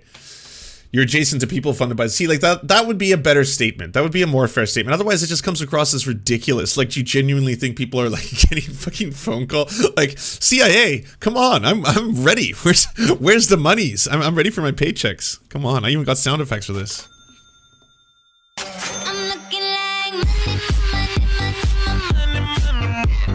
Oh, I muted this. I didn't even. Okay, I am now the muter. I will take credit. I have muted that. I am the one at fault. I'm sorry. No, there was a chat in here, but all right, let's keep talking. So my question, Sam, was if you Question: how much would it take? 5,600? God damn! Are you serious? I'd sell it for way less. I mean, yes, $5,600. That's my exact amount. How did you know? How did you know my shill amount? Damn, my shill amount is public knowledge now. understand the idea behind forcing a vote on these sorts of policies, and the squad ran on a set agenda saying they were going to fight for that agenda, and then every time they have the opportunity to force a vote on any number of these bills, they choose not to, and they have no material gains, no material concessions that they can show for these potentially hypothetical secret concessions that you claim they're getting. Oh God, I'm getting stun locked by this. This is my own fault. Lance, do you not believe that there are people on BreadTube that are directly or indirectly affiliated with the CIA? I genuinely don't. I think at best, if you're referring to the Gray Zone article, and this is at best, if it turns out that the document in question in that article turns out to be true, then what you have is something that I don't think is incredibly controversial, that governments would reach out to influencers, numerous influencers, in order to promote a pro-vaccination agenda. That's at its absolute best. Do I think someone like Abigail Thorne is getting phone calls from the CIA, or she's like has a CIA handler who calls her on a regular basis and is like, hey, by the way, Philosophy Tube, you need to promote vaccines, and then she just forgot and didn't make a video on them and has yet to make a video on vaccination? Like I think that that's all conspiracy theory shit. Like I think at the best you could say that there are useful idiots for the CIA. You could say that people are promoting the narratives that the CIA would want to promote themselves, and or what the U.S. State Department or the U.S. government itself would want to promote. That's very different than people are actually either being funded by or have some direct affiliation with the CIA. Potentially. Then why aren't you criticizing them like we all are? Okay, I don't know who we all are in this instance. But Jackson, you started this off by saying that they were getting preferential treatment by the Democrats, and one of those was their ability to go in and negotiate with Biden. Oh, and on that same note, sorry, and then I'll let this play. I'm being a terrible pauser right now. It's like I'm a 600 Andy right now. Do you think the CIA cares about a 600 Andy or even a 1K Andy or even a 2K Andy? Like, how many millions of people does someone like Tucker Carlson get his messaging out to, like in America, compared to like a progressive streamer or even a YouTuber, even a massive YouTuber like a Philosophy Tube? Like, how many does she really reach out? Like, how many people does she reach out and impact in terms of like, if I was, okay, so put myself in the mind place of the CIA now. I want to directly influence people through the use of influencers. I think I would go for people like Logan Paul, who wouldn't know the first thing about any of this and would just be like, oh, what? I'm going to get $1 million to tell all my like Zoomer fans, my millions and millions of Zoomer fans, that vaccines are poggies? Okay, yeah, sure. Hey, everybody, it's Logan Paul. Here's the fucking vaccines are poggies, fucking terrible rap. There you go. Boom. That would be like money way better spent than people who most likely are already on that side of the argument. Like, I'm guessing people who watch Philosophy Tube are already going to be okay with vaccines, right? And now the stun lock is over. Stun lock removed. We are free. Debate continues. How is that preferential treatment different from exercising their leverage to get in and negotiate as to what the outcomes of bills will be? Very, very easy answer to that. If you're looking at it from a practical sense as to what is practical, pragmatic politics, the idea of going in on a joint task force with Biden does not result in material changes. In addition to that, those joint task forces, with the exception of, say, the climate change one, they weren't negotiating based on their agenda and items that they could potentially get concessions on. They were negotiating in favor of Biden's agenda between the more progressive aspects of his agenda and the more conservative aspects of his agenda. And I think that they need to be forcing votes on their agenda, concessions for their forcing agenda. Votes? What are you talking about? What does that mean, forcing votes? Well, I would ask you, because in your initial video and in the debate you had with Brianna Joy Gray, you said that, yes, I think forcing a vote is a fundamentally good principle. For getting leverage for certain things is... Hey, John the Jones. Incoming dead drop. Foxtrot Alpha Romeo Tango Sierra. Oh, yes, it is received. I will relay. Thank you. Thank you. Thank you, John de Jones, random viewer, for gifting 5 subs with absolutely no direct affiliation with any government agency. Thank you very much. Is a good principle. But I don't know what you mean forcing a vote. You could have a vote. Listen, there's a bill that has been introduced by Jayapal, right? A Medicare for All bill. It was introduced after they had already voted for the subsidization of COBRA premiums for 6 months, which is something you said you vehemently disagreed with. I did disagree with it. Yes. I railed on it quite a bit, actually. You know, they actually delayed the introduction of Medicare for All so they could initially first pass the COBRA premium subsidies in that COVID bill. Yes. Nancy Pelosi is a very outspoken critic of Medicare for All. I'm aware of that. That's why I've criticized Nancy Pelosi for that as well. So if you think that maybe Medicare for All is not the best ask. Jayapal, do I think that putting a vote for Medicare for All on the floor is not the best ask? Correct. Okay, so why don't they instead, focus on, if you think maybe these domestic policies are not their strong suit in forcing their agenda through, like Medicare for All, why don't they focus on foreign policy issues? No. Jackson. You're talking jibber jabber here. It's jibber jabber to talk about foreign policy. Is that jibber jabber to you? If you force the vote for Medicare for All, let's say, it will lose. And not only will it not win, which you don't seem to think winning in the House is even meaningful, right? Because the Build Back Better is not going to become a bill because it's stopping in the Senate. What about losing a vote in the House?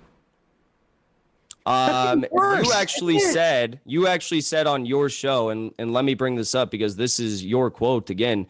You said, but again, like, here's my problem with how Jackson is handling this right now. Like, he's not actually going back and forth with Sam. Like, right there should be a moment for him to be like, okay, well, even if it loses in the House, I'm for that. Or even if it loses in the House, well, I'm against that. Or I don't think it would have lost in the House, right? It's, okay, I've heard that, and now we're going to pivot to, here's another quote. That you think that It's important to set markers even if votes fail. So when they can control, both houses and the White House, potentially with progressive politicians, they will have the record of who in the Democratic caucus votes for it. Yeah, well, with the value we have of Medicare for All is that we know at the very least there's 100 Democrats who won't even co-sponsor the bill, right? And you said that. Now, for instance, you said that you thought it was a good idea. In the Senate, they voted to expand Social Security payments. I don't know, 6 years ago, 5 years ago, which I think was very helpful, even though it couldn't pass, because it holds and binds those people. So yes, I mean, I do think there's some value to it, but it's nominal. I wouldn't exercise, the type of leverage you're talking about to get a vote, particularly on a bill where it's going to lose 300 to 100 or whatever, 310 to 110. Well, it's not even about that. It's about getting concessions that might not be necessarily policies. Like, for example, you have brought up this idea of getting committee assignments multiple times. So why are they not working to get better committee assignments for, I don't know, say the next congressional cycle? I hope they are. Well, don't you think it's a bit of an issue? In fact, I would argue that maybe AOC sending money to moderate and even conservative Democrats was part of that. So you think that instead of leveraging their power, they should just be giving money? Power, dude? There's 6 votes. What power? Yeah. I just listed multiple votes that passed in the House with very slim margins, such as the Capitol Police and security funding. If they sink those bills, what do you think they get? If they sink those bills, they could get the concessions you were just referring to. And you said that you think maybe they got by giving money to DCCC Democrats. That's what you just said. It doesn't work that way, Jackson. So you have to pay $5,000 to 32 different DCCC candidates to get anything done? I mean, it greases the wheels. Yeah. It greases the wheels. So what if I told you instead of playing softball politics and greasing the wheels, which is all don't interrupt me. You've interrupted me so many times, Sam. You've interrupted me so many times throughout this entire debate. I don't care. You've interrupted me so many times. I've let you talk. Now let me talk. What if I told you instead of greasing things that don't mean anything? Softball politics. What does that mean? What does softball politics mean? Okay, let me be specific. Softball politics is giving $160,000 to DCCC Democrats when she said she was not going to do it. Please don't interrupt me. Hardball politics would be, say, blocking the State Department and USAID 12% funding increase or blocking the Capitol Police and Security funding increase. And what happens after you vote no on that? You vote no on it and you block the bill from passing. And because these are things that the Democratic establishment really wants passed, you get concessions to vote for those policies. That's hardball politics. What are you talking about? What vote for what policies? Votes for no, I said getting concessions. And when I say voting for policies, retaliate against her? No, I'm saying getting concessions to vote for the policies that they voted for without any concessions, like the increase in Capitol Police and security funding. What would you do? What would you change in that Capitol Police? Well, I was also going to say, maybe what you're trying to talk about is like an amendment to a bill. Maybe that's it, because that is done all the time. Like, that's what Bernie Sanders is pretty renowned for. People are constantly like, Bernie Sanders doesn't really pass any major legislation. It's like, well, yeah, but he's kind of the amendment king, right? He'll add things or he'll tack things onto a bill in order to get things that he wants associated with it before he votes on them. That's probably what I think you're trying to talk about here, rather than saying that you could leverage based on holding people hostage in the system because you have enough votes to be able to make a deciding change in these specific examples. Funding that you think that they should have changed in that bill. Well, I don't think that we should have given an increase to Capitol Police and security funding. But Sam, here's the part you're missing. It's not about necessarily what they could change in that bill.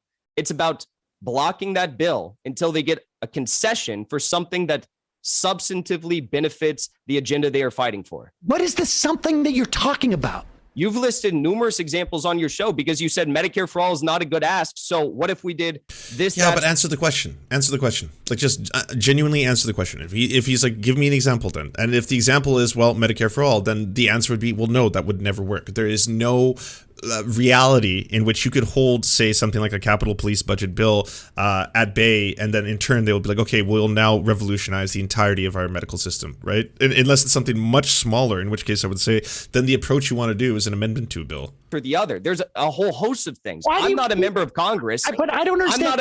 I'm not a member of Congress. You know how it works, Jackson. But you can't even articulate one thing that they're supposed to be asking for. $15 minimum wage. Okay. Better committee assignments. Better committee assignments. I'm not going to vote. Okay, so here's a good example. $15 minimum wage. What Bernie Sanders tried to do was when the first major piece of legislation that Joe Biden was pushing forward when he first became the president was, of course, emergency measures that were going to directly be related to COVID, right? And so Bernie Sanders tries to attach the $15 minimum wage to that. That gets voted down by a handful of people, including Kirsten Sinema. But that is a tactic there that would be comparable to what I think you're trying to talk about. That's never going to work if someone is saying holding the Capitol Police budget bill hostage, and in turn they're like, and I want you to change the minimum wage in the entirety of the United States, or we won't vote on this. That's not going to be a politically viable solution. Okay, the committee assignments come out at the beginning of the year, and we'll find out about that. Don't you think that they would say when they're receiving all the criticism, we voted to increase the Capitol Police and security because we got this in return? Voting against. You want my don't you vote, think you want my vote, Nancy Pelosi, for the State Department increase by 12%, and I'm going to withhold that vote unless we have a vote on Medicare for all, and the 100 people who are against it vote for it. And you said that was a good idea at the time. No, Jackson, I'm asking you. Do you still not believe it's a good idea? Because at the time you said it was a good idea. I very quickly said it wasn't a good idea. So very quickly after that video. So you said that it was a good idea. You said then very quickly I changed my mind and I thought it was a bad idea. Now you cited your reasoning for this because you said you thought it was a part of a Jimmy Dore effort to hate on the squad. That's what you said. I've seen it multiple times. But the question is, you still support the fundamental strategy of forcing the vote, right? What are you talking about? Force the vote? No, I do not sell. The idea of forcing a vote on something is stupid. Yeah, the problem was with force a vote. Made all about a vote. Shut up! I'm debating Sam. You don't think that progressives? I want you to apologize. You don't think progressives should leverage their power? You just say that. I think progressives should leverage their power. Yes. Okay, so that's called forcing the vote. No, it's not. You just said 1 minute ago that I don't want to use the phrase forced vote. I want to use the phrase leverage their power. You guys made that. How are those different? Oh my God. Because it's what you use your leverage. Are you not entertained? All of you, are you not entertained? For Jackson. Okay. Look, I don't want to get into it. It's how you exert that leverage, Sam. For a vote on Medicare for all. So the substance doesn't matter? I don't understand. The substance of what strategy you employ to leverage your power. That's what matters. You think that instead of leveraging their power, they should donate 160. But again, you need to flesh this out way more. You keep saying soft power, leveraging power, force the vote. Okay, how does this play out? Explain to me, and that's what I think Sam is struggling right now to try and get out of him. Explain to me how you can then use that. Say one of the examples, the Capitol Police budget, and something that yes, the squad would have had an opportunity to block. Blocking that, step two. Now step two. You're using that. Okay, we're going to block this in the House. By the way, this is a bill in the House and the Senate being two separate entities, and then at which point it goes to the Senate and is killed. Is kind of Sam's point. $50,000 to DCCC Democrats. Okay, I think contributing money to people gets them to vote your way. I think there are different things that you can do to build a coalition, to pass legislation, to materially benefit people. And what happens when you have that coalition? What happens when you have the coalition? I don't know if you would have gotten those corporatists who wanted the salt reductions and et cetera, to vote for Build Back Better, or to sign off on a provision to, let's say, have expand. I am not entertained. I feel vicarious embarrassment. Thank you for the $5 dono, Black Cat Lex. I unfortunately have to disagree. I'm thoroughly entertained. Child care or whatever it is, had they not built those bridges. Maybe, maybe not. We don't know for sure. We're not privy to those conversations. You can say, I don't think it's a good strategy. And I can tell you this, the reason why Steny Hoyer is the whip of the caucus, of the Democratic caucus, is because Steny Hoyer gets all this corporate money that he doles out.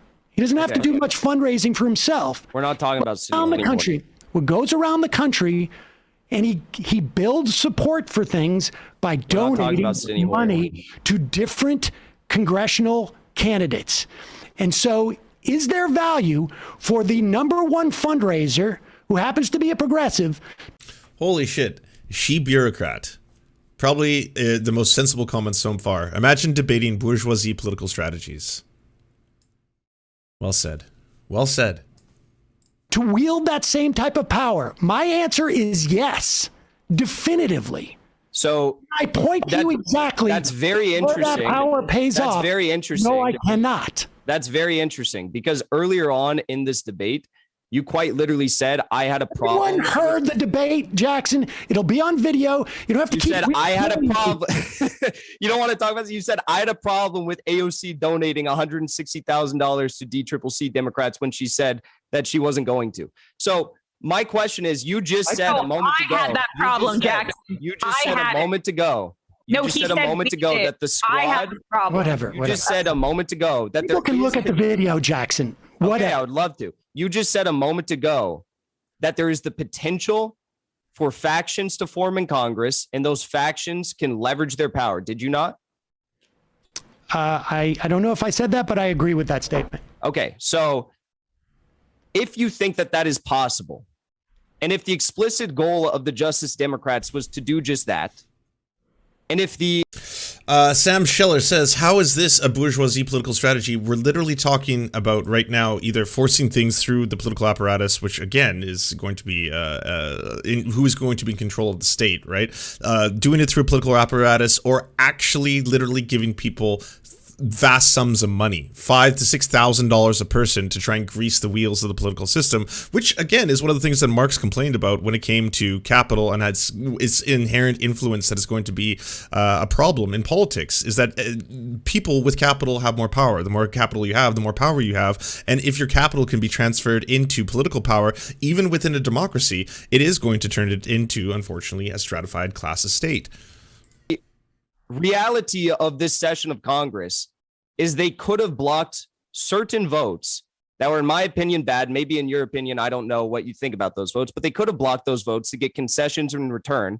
They haven't done that. Don't you think that that is a failure of their strategy? In general, no. I think that if they got no, because you're not giving me a specific instance, and I don't. There are votes that they may before or. Sorry, everyone. I'm being stun locked. I can't stop myself. Electoral politics versus grassroots pressure is a false choice. It can be both. Sam, on this, we completely agree. I don't know how long you've been watching this so far, but that is what I advocate for consistently. Like, I think people either get too pulled into one or the other. If you are in the crowd where you're like, don't vote, the whole thing is just a bourgeoisie institution, it'll never affect any change. Like, marijuana would not be legal in Canada right now had it not been for the actions of the government legalizing it. That wasn't like necessarily just a grassroots thing. Change can happen through politics, but when people also get into the other side of the aisle, where they're just complete liberals or Democrats and neoliberals in this respect, where they're just like, yeah, once Biden got in, my work is over, and then let's get back to just living our best lives. Brunch is served, right? We get brunch. I was told brunch was coming. That's utterly ridiculous as well. Like, at the end of the day, the thing that is not sexy to talk about is that impacting local politics is going to have way more change, especially for you and the material conditions of the people who live around you. And people don't often bring that up, but it's going to be much easier for you to put in a communist or a socialist into a position of political power at the local level. On top of which, yes, you need direct action. Yes, you need mutual aid, right? Like, all those, there cannot just be one approach to any of this. The saddest thing to watch is the complete ineptitude, not to mention warmongering right now, of the Biden administration, and sitting back and being like, this is fucking horrifying. But it's only horrifying if you think that all the power and control lies within Biden, the presidency, and the political apparatus of the United States exclusively. Whereas, like, are you going to help a lot of people if you say fundraise a bunch of money for a union drive? If a whole bunch of union workers have the ability to live during the 3 to 4 month long strike that they need to do, like you were seeing in a lot of the union movements that are happening in the United States. Look at the victories that are happening. Like that is something where leftists should turn and be like, holy shit, a bunch of Kroger workers, 8,000 of them just went on strike and actually achieved bargaining power. And now they have $5 an hour raise. They have things like better medical, they have a better medical plan. They have more benefits. Shit like that can be achieved. It's not as sexy as, say, talking about, hey, who's going to win? Who's going to be the next vice president? Is Kamala Harris, like right now everyone's talking about how Kamala Harris is apparently going to be appointed as the new SCOTUS, is the latest Twitter internet rumor. That way they'll leave the VP pick for someone who may be more popular, and that way the Democrats can become the president. Like, obviously, that's going to bring in a lot more views, clicks, and people engaged in whatever content you're talking about. But that honestly is not going to impact change in the same way. Against? I don't know.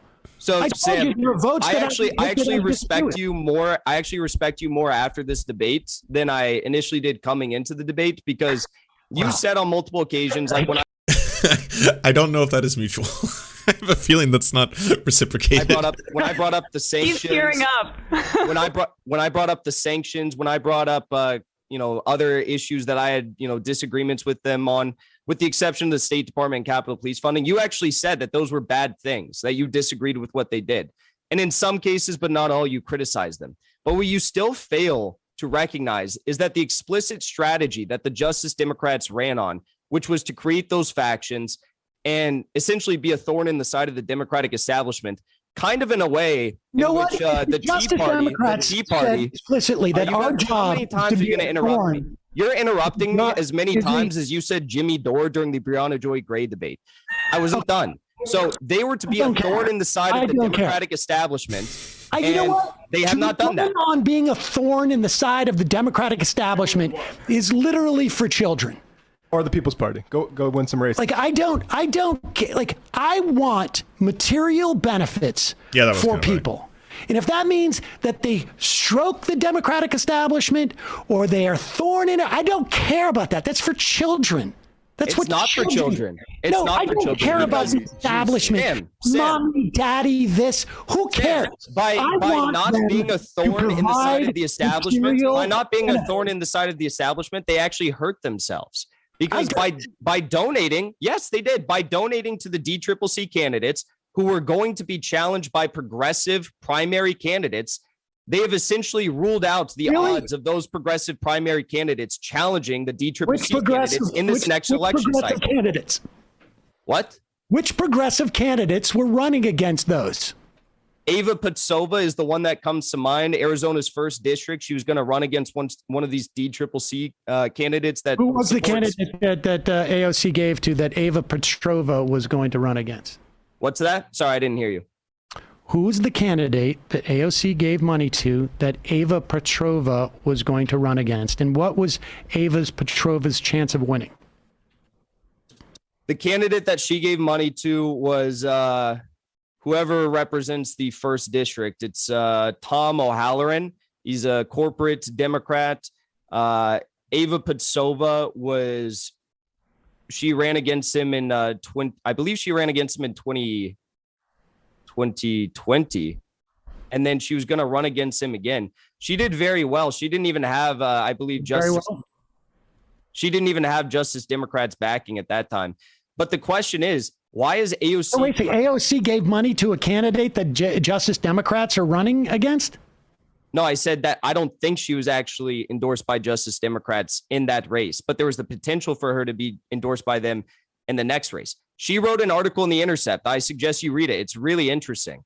But Sam, the question is not about the odds or the likelihood. No one thought AOC was going to beat Joe Crowley. She had no backing. She had no odds of winning, and she still won. Now, imagine if there was that apparatus of AOC and the progressives behind Ava Patsova, who is a convincing candidate, who is respected by many of these progressive institutions, who did write an incredible article in The Intercept about this. Don't you think that there are some more Ava Patsovas out there who could have challenged DCCC corporate candidates that AOC donated to before primary even took place? I mean, it's possible. It's possible. And that's called softball politics, or greasing the wheels, as you put it. And that's why I think it's a failed strategy, because they are actually hurting themselves, their broader movement of establishing a larger faction. Now, do you still think that they are the vanguard of fascism in this country? Because if they are actually to help themselves, their strategy, that would be sort of problematic if you think they're fascists, right? I'm not talking about helping. I think correct me if I'm getting this wrong, Jackson is actually advocating to get more progressives in power, to increase the size of the Justice Democrats, or to increase the size of people who call themselves like the Squad, right? Themselves. I'm talking about fighting for the agenda that they campaigned on and utilizing the. But that's the same thing that Sam Seder, Majority Report, every single, whatever you want to call them, progressive or leftist media person has been advocating for since the inception of the Justice Democrats. Strategy that they said that they were going to carry out via the Justice Democrats faction in Congress, which, according to that, little discussion we just had about the DCCC donations, they're not doing that. They're choosing to grease the wheels, so to speak. Well, I think they're probably doing both. If they were doing both, don't you think that they would have blocked any number of those policies? No. Why? I mean, I don't know what any number of those policies you're talking about, but you're conflating. Last time I tried to list those policies, you said, Jackson, stop listing policies. You're conflating electoral strategy with legislative strategy. Let's just take three in particular. The speakership vote, the Department of State and USAID 12% funding increase, and the Capitol Police vote. Let's just take those three. Those are three examples in which they could have leveraged power. Well, they could have, or they could have just voted against it. Or they could have just voted against it. Yeah, I mean, there's more that I have here. I have 18 listed. And each one, has... Like, so for instance, for the speakership, they may have felt like, well, okay, we cannot vote, but ultimately we're going to have to. I mean, you just said yourself, the precedent was that they take 12 votes and that they end up going to land on Pelosi. So if Pelosi knows that, if you're right, and there's no other option as to who's going to be speaker, then what? Well, what if I told you that there potentially could have been other options? You could vote for anyone. They could have voted for Barbara Lee if they wanted to. I mean, John Boehner served speaker 2011 to 2015. He got more, Republicans elected since any year since 1928. And he had popular support until the Tea Party came along and they forced him out. He had to retire before he even did another speakership election because he knew he was going to lose. So why could the Squad not have done something like that? Who was the other candidate? Barbara Lee didn't want to run. Anyone could have run. It doesn't matter. Anyone could have run. They didn't. Why didn't they? I don't know, but they didn't. There was no other person to vote for. So after 12 votes in your scenario, yes, Nancy Pelosi knows she's going to get elected. No, because Sam, if you don't think that at a time when 75% of Americans wanted Nancy Pelosi to step down as speaker, she has record low approval rating, that people are not going to coalesce around a movement to get a new speaker, then you're delusional, because that is what would have happened. And even if Sam, this was the idea behind Force the Vote. Even if it eventually, after 13, 15, 18 rounds, ended up with Nancy Pelosi as Speaker of the House, they still would have been able to get concessions because of the spectacle they would have drawn by delaying an already unpopular politician's, rise to the speakership position. So there was a movement afoot in the country, presumably by Democrats, to get a different Speaker of the House other than Nancy Pelosi. That's what you're telling me. And the spectacle I'm saying that you inspire change. The spectacle created would have magically gotten them the ability to get whatever they want. Like the spectacle almost of like forcing the Republicans to filibuster a Voting Rights Act. I'm talking about the spectacle of Representative Jeanette Rankin starting a House floor vote on women's suffrage in 1918. And because of the mass public appeal that was drawn after the introduction of that vote in the House floor debate, it started within thanks, 1 Comrade year. Kool-Aid. We achieved Appreciate women's suffrage in this country. That's what I'm talking about. I see. It would have been like women's suffrage to get what?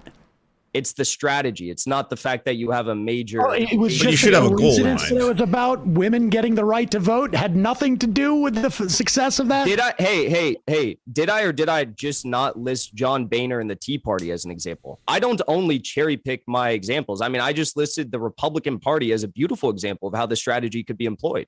How there was somebody to run against Boehner. Sam, the idea is you delay and you potentially find someone to run against Nancy Pelosi. It doesn't matter if there's someone who wants to run. Anarcho-cyclists, thank you. Sam, they can vote for anyone. They're going to vote. You understand how a speakership vote works? Yeah, I understand how the speakership vote, but you realize that they can vote for anyone, right? Yeah, but you realize that there were Democrats who voted for other Democrats who weren't actively pursuing the speakership? Are you telling me that there was another candidate? Who was that candidate that was going to win?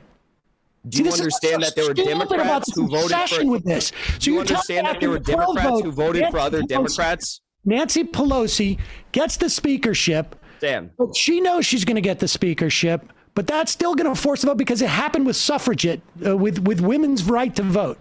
So why did some if you have to have a declared speakership, campaign, Jackson, why did some Democrats vote for other? Why did some Democrats? Why did some Democrats vote for other Democrats who weren't actively pursuing the speakership? If that's the case, they can. Oh, okay. So that's super interesting because you were saying that they couldn't employ the strategy because there was no one who was actively pursuing. So these 6 people would have voted for somebody else. You know that there was someone who even voted for, I believe, Tammy Duckworth, who's not even in the House. How did she win? Okay, they could. Of course, they could vote for somebody else. Oh, but they're not okay. gonna win. Interesting. Because a minute ago, you just said, "Well, vote for Tammy Duckworth." There's no one else pursuing all the the concessions they wanted. You were just saying no one else was pursuing the speakership. Oh, Jesus Christ! All right. I mean, I don't know what to tell you. Yeah, I mean, you want to keep litigating this force the vote a year later. It was a failed strategy. It's not a year later, Sam. There again, I listed 18 different times throughout just 2021 in which they could have, as you put it, leveraged their power on given votes by blocking the passage of them. But again, you need the second part to this, and then what? Like I don't see a word, like I don't see a politically viable world in which you could leverage the votes, say like the Capitol Hill police budget one, and then on top of which say, and now we're holding this hostage in exchange for something as grandiose as $15 minimum wage or Medicare for all. Like that would never happen. I want to hear the part 2 to this, leverage and then. That's force the vote in a nutshell. And you're saying that force the vote was just during the speakership vote.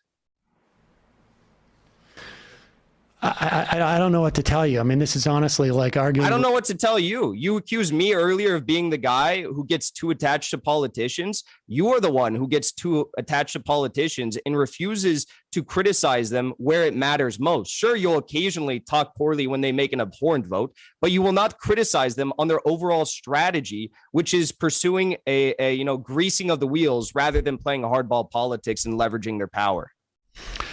I just don't make no question. The squad has supported shitty bills. I don't think anyone, doesn't matter what side of the aisle you're on in terms of like, progressives versus MLs or whatever, are going to disagree with that, right? But the thing being, draw attention to the issue and draw media attention.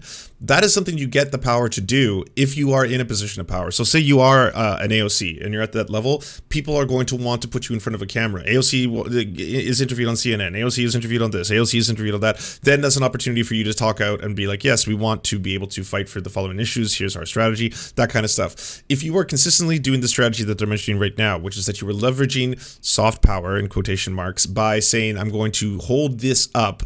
And again, this is something that is going to be held up at the House level, and then it's just going to be defeated by the Senate. So ultimately, you're doing this as a performative action. Like you'd be self-aware that this probably will not make it all the way, to the president's desk where he's going to sign it. So in that effect, how many times do you think you can get away with that song and dance before you're just going to be like, persona non grata inside the entire political apparatus itself? Assessment of their power, like you do. It's not making an assessment. It's looking at how closely these votes pass and knowing that they had enough people to block their passage. Well, in some instances, maybe they didn't want to block their passage. I mean, I don't know what to tell you. Yeah, like I think maybe the scenario, the dream world would be something like, you know, who is doing this on a regular basis? Joe Manchin and Kirsten Sinema. They are consistently blocking. They're not forcing the vote. They're blocking the vote. You know, that maybe you need to be fighting on a regular basis to have a whole bunch more progressive senators. That's it. And then those progressive senators can hold Senate bills at bay. And that only ever works again on this very delicate balance if there's a certain amount and it can come down to one or two people. That's never going to be the consistent scenario in the Senate. Then what's the point of the Justice Democrats if they are not going to, and it's not necessarily about blocking, it's about delaying in some cases. More progressive. What is the point about the Justice Democrats if they're not doing what they set out to do? They're the most progressive members of Congress. Is that the bar you want to set them to? That's the bar you want to judge them upon? Yeah. I think that's, I mean, what about when the squad was not in Congress? Did you actively support Nancy Pelosi because she was one of the most progressive in Congress? I supported Bernie Sanders. What about the House? I'm talking about the House. We're talking about the House. I mean, I didn't perceive Nancy Pelosi as the most progressive member. At one point, I thought she was the best when Donald Trump came to office. I figured she might be the best person to be in the leadership while they're in the minority. But subsequent to that, I felt like I would rather have someone who was not even progressive be in the leadership of the House. I mean, and I think to a certain extent, I know you watched the Ilhan Omar interview, you didn't quite fully understand the leadership conversation, but I think that she was implying that you don't really, the leadership position should not necessarily be about whether they're progressive or not. I think it's really more about the amount of power that you can amass amongst the caucus. So Sam, when you talk about power in the caucus, or sophomore members of Congress, 6 members of Congress just don't have that kind of power. So when you talk about the Freedom Caucus, they do have that type of power. People getting rid of Boehner, you're talking about they do have that type of power, Sam. Who were secret members of this caucus. And we just don't have that kind of power yet. First of all, the Republican majority at the time was much bigger than what we see today. And the squad has multiple opportunities, 18 again that I've listed, in which there was must-pass bills or near must-pass bills in which the vote was so slim. What is a must-pass bill in your estimation? A must-pass bill is something that either must pass to continue with the session of Congress, such as a adoption of House rules, speakership, House vote, or the near must-pass bills that I was referring to are things that are a top priority of the Biden administration to pass to solidify his legacy. I mean, the must-pass bills would be something like a debt ceiling or something to that. Sure. Avoiding government shutdowns. Yeah. Yeah. There's been probably, I'd say, 6 or 7 of those. Okay. Now, and your argument is that if they inhibited the passage of this bill, they'd be able to get stuff each time. The Democrats would reward that. The Democrats would reward yes, that's how politics works in Congress. This is what Republicans and Democrats have done for years. This is how it works. So in other words, like when I don't know, like Lynn Cheney, for instance, Liz Cheney, sorry, like when she bucks them and they reward her, is that it? She gets stuff from the Republican Party. I think it's a little bit of a different makeup with Liz Cheney in the Republican Party. I'm just you're telling us exactly how you're speaking vaguely. You're speaking vaguely. I'm talking about specific votes that they could have blocked. You're speaking about bucking the GOP establishment on maybe a talking point or maybe impeachment. Are you referring to? I don't know what you're referring to. Yeah. Impeachment, January 6th commission. Well, the difference is Liz Cheney doesn't, in some cases, she has been able to whip even Democrats to block, some of the MAGA agenda, such as when Trump wanted to remove he wanted to do a partial removal of troops from Germany and Afghanistan. She whipped together even one of my own former congresspeople, Mike Levin from California's 49th district, to vote in unison with a plurality, I guess, of Republicans on that measure to block Trump. And it succeeded. But the difference between Liz Cheney and the Squad is, or the Justice Democrats, whatever, is that the Justice Democrats have a set ideology. They campaign to form a faction and essentially leverage their power to carry out, their agenda, or to get concessions that flow in line with their agenda. So my problem is they are not doing this, and the votes that they are passing are votes that I, entirely disagree with, such as those sanctions I mentioned, such as Capitol Police funding, the Israel Iron Dome vote. Yeah, no, Iron Dome vote is not one of those, because that passed by such overwhelming margins, And you wanted to debate me on this because you want me to have the same agenda that you have.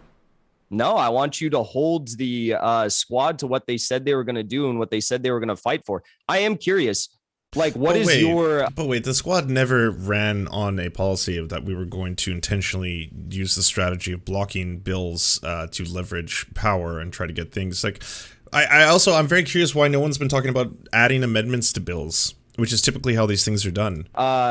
What is your preferred method of holding the Squad accountable when they continue to not fight for their agenda? Like, if I was asked that question, it would be calling them out for the examples that you stated. For example, I don't know if all 18 I would agree with, but a lot of them, yes, I would agree with. That was not something that either should have been voted or used a vote of presence and or voted for in favor. If it's something that you were like dramatically against, like if you are spending so much time advocating for, distributing police budgets into programs that'll be more beneficial to people and that'll result in less police violence, then yes, voting to increase, the Capitol Police budget would be hypocritical of you. So there's an example. So calling them out for that, and calling them out when that happens, that's different than saying you not only want to call that out, but you feel that that was a missed opportunity to not only not vote for something, but also add in addition to. By pursuing the strategy of leveraging their power. If it makes sense to primary them, I would primary them. But I don't think it's worth the deployment of resources personally to primary the most progressive members of Congress.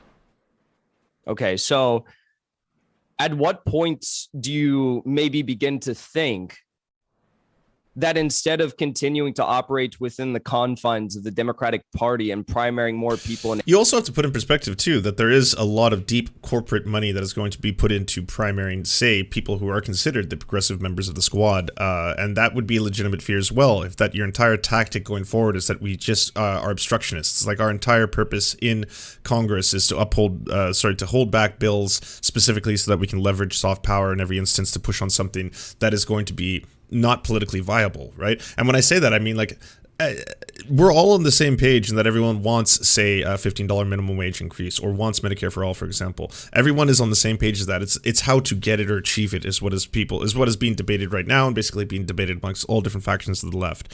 But if they were to continuously do that, then yes, there would also be a worry that there's going to be primarying done in the other direction. Ending up with the same results. This is something else. What we should have had a debate about, Jackson. And I was trying to get to, because really, if you think that the progressive Democrats in Congress are the vanguard of fascism, if you think that they are worthless, then you think the entire Democratic Party is worthless. And what you're really coming on to argue is that we should be supporting a third party. No, when I came on to argue, I came on to argue is the fact that the only time that you defend the Squad nowadays. Well, they only know each other again. The Democratic Party higher-ups don't want Medicare for all or living wage. Not even the Democratic Party ups themselves, which is true. I'm not disagreeing with you, but you also think the influence that, say, like insurance companies have and major corporations have in terms of trying to influence and push back against those things. When I say they're enormously popular, I mean amongst the American people. Like, when polled, when asked, what do the American people genuinely want? Like, those ideas that are supposed to be, like, radical leftist ideas are popular ideas. That is the kind of thing that you should be leveraging when you go on camera, when you use your celebrity political status for whatever reason. You should be going on and saying, by the way, the majority of Americans want the things that we're fighting for. They want an increase in minimum wage because the cost of living has increased dramatically over X amount of years, and we've still been stuck at $7.25 that entire period, and it's becoming more and more difficult for, like, everyday Americans to, like, meet their material needs. needs. Is when you make videos And about yes, Jimmy. and yes, I will fully grant you, progressives and progressive politicians do not do that nearly enough. Okay, that is a caveat. I will completely grant you. They should be utilizing that. They should be utilizing the power they have. That fucking CNN's, even Fox News, they are desperate to get them on camera and try to show everybody what absolute fools they are. That is an opportunity for them to be able to advocate for things and galvanize people and get them interested in. But that is very different than the only way to achieve what they're trying to achieve is through utilizing this kind of soft power blocking of House legislation. And you know that those are the only videos that get you views. So, I'm sorry. You make these videos about Jimmy Dore at times attacking the squad and you defend the squad. And then the only reason why you do this, though, I think is because you want to do a hit piece on Jimmy Dore. And even though your channel has over 1 million subscribers, your only videos that get views are ones about Jimmy Dore and when you defend the squad and so on and so forth. Okay, now we're getting petty. I wanna look that up. Very invested in YouTube, dude. In other words, you wanted to come on and debate about. Sam holds a major stake in left YouTube, as do the Young Turks. That's why I am invested. Well, I don't get views. I mean, so I don't know why you say I have. You could make a much better argument for the Young Turks because you could say the Young Turks have received, what was it, like $20 million from a like Democratic think tank. That's a better argument than saying that like he's intentionally only doing that because it gets views. So Jimmy Dore unlocks twisted level stupidity, had 39,000 views, but Fox News can't complain laughter. Sarah Palin has 50,000. Like, no, that's not true. The Nick Fuentes meltdown has 54,000. The M&M's Not Sexy Enough has 30,000. And then doing Bernie Sanders rips into Republican obstructionists only has 16,000. Have a stake. You get a lot of views. I just said, though, you get a lot of views on the videos in which you go after Jimmy Dore for criticizing the squad. Well, we should probably do more Jimmy Dore videos, but but that aside, is that what you want to come on to debate? That you don't like the idea that I'm doing Jimmy Dore videos? Sam, I don't know how many times I have to say what I came on to debate. You refused to actually hold the squad accountable, and you said maybe at one point, you know, I am going to support primarying them, but I don't think that's the best, you know, way to leverage our power and resources. But I guess I would just pose the question because, you know, I don't support primarying the squad. I don't support primarying Democrats right now because I think that. Why? Because I think that the Justice Democrats are a failed strategy and they're choosing to play party politics and pass the DNC's agenda. Also, you just think that we should vote for third party candidates. That or like, is it just like you want to just yell at them? I think that there's other avenues we need to look into, but what I think we all need to come. Well, what are those other avenues? Why? I mean, this is what's important about this conversation. Sam, what I think we all need to come into agreement upon is that the Justice Democrats, their strategy has failed, and the squad is now towing the line of the DNC. That's something that you still refuse to acknowledge or address. Or even attempt to hold them accountable upon. I disagree. You've already stated that you consider them more progressive than the Gottheimers and the Manchins of the party. I disagree with you. You just said that you will occasionally call them out for some of the bad votes they take. There were some that I mentioned that you did not call them out over, which is okay. I don't expect you to follow like every single detail of, you know, congressional votes.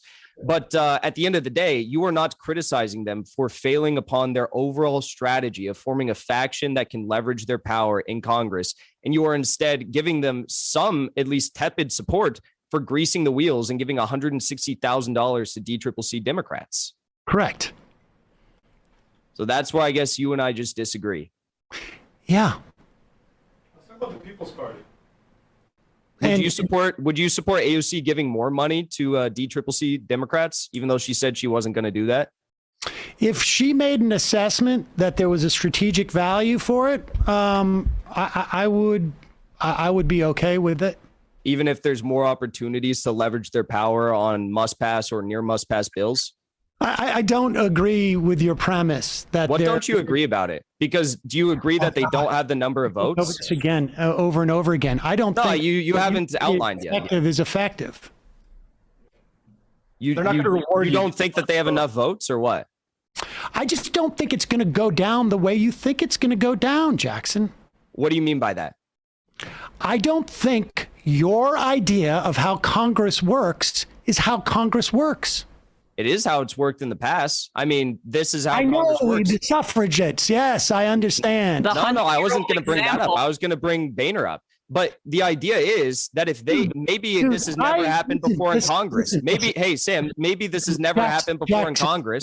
Don't you think that they should at least try?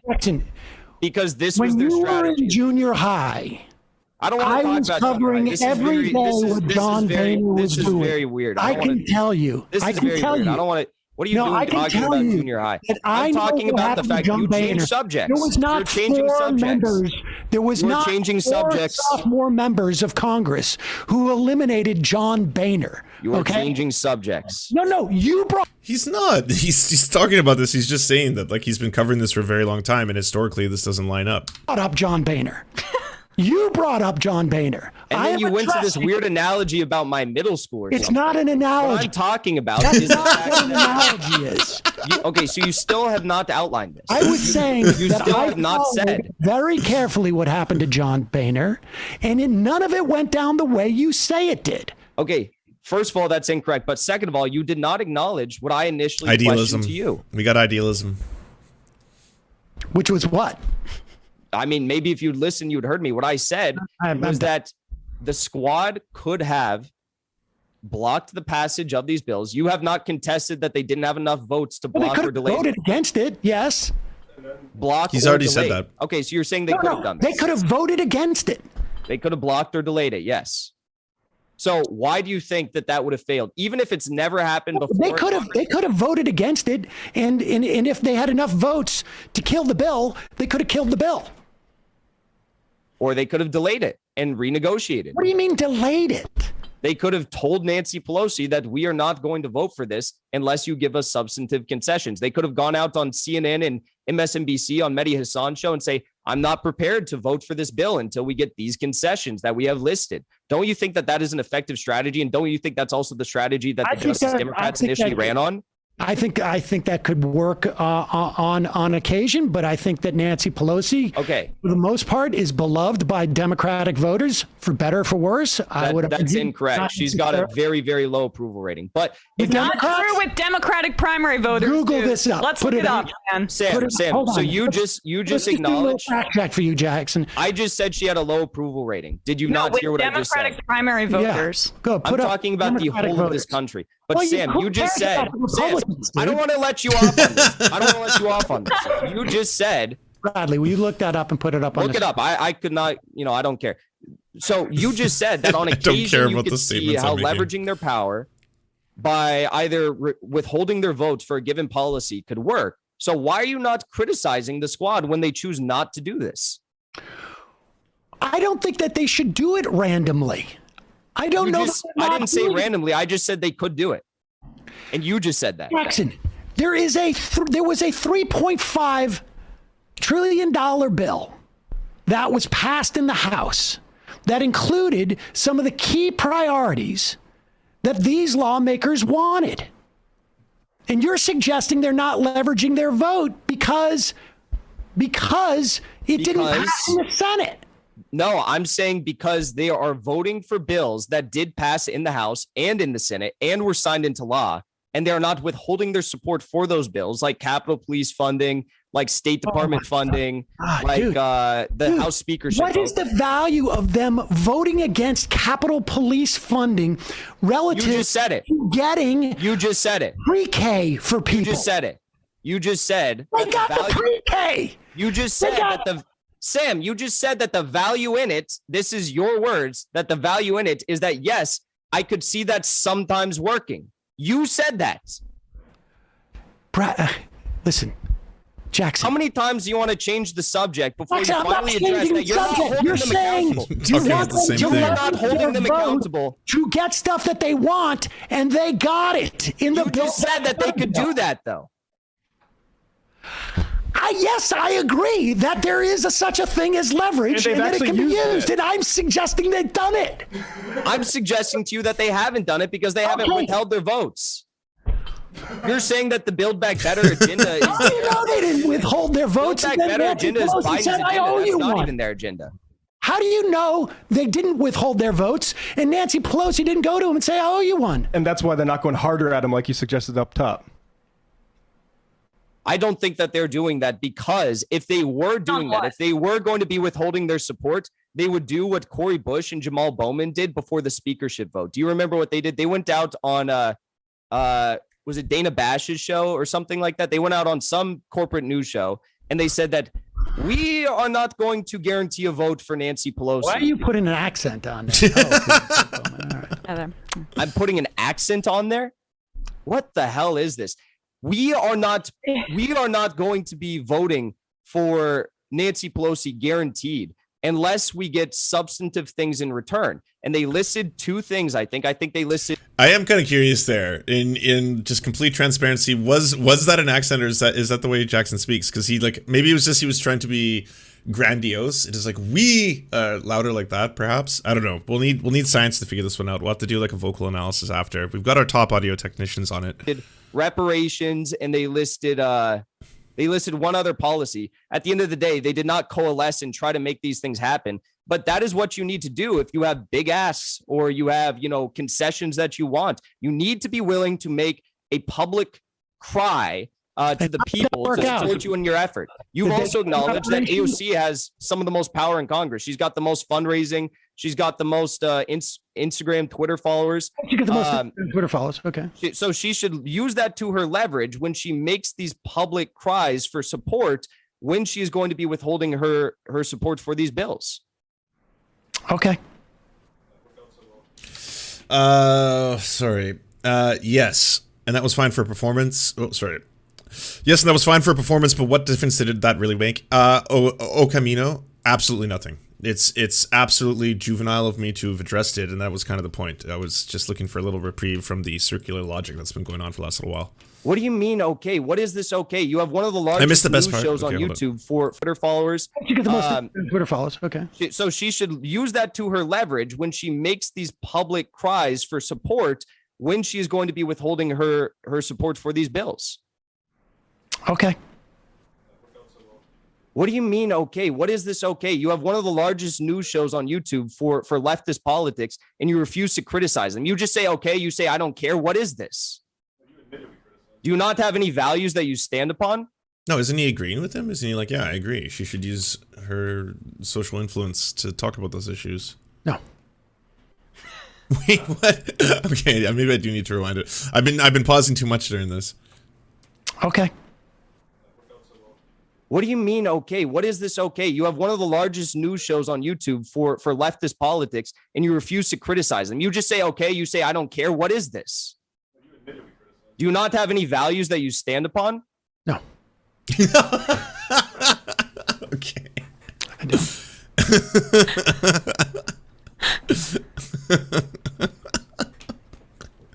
Zero values. We done?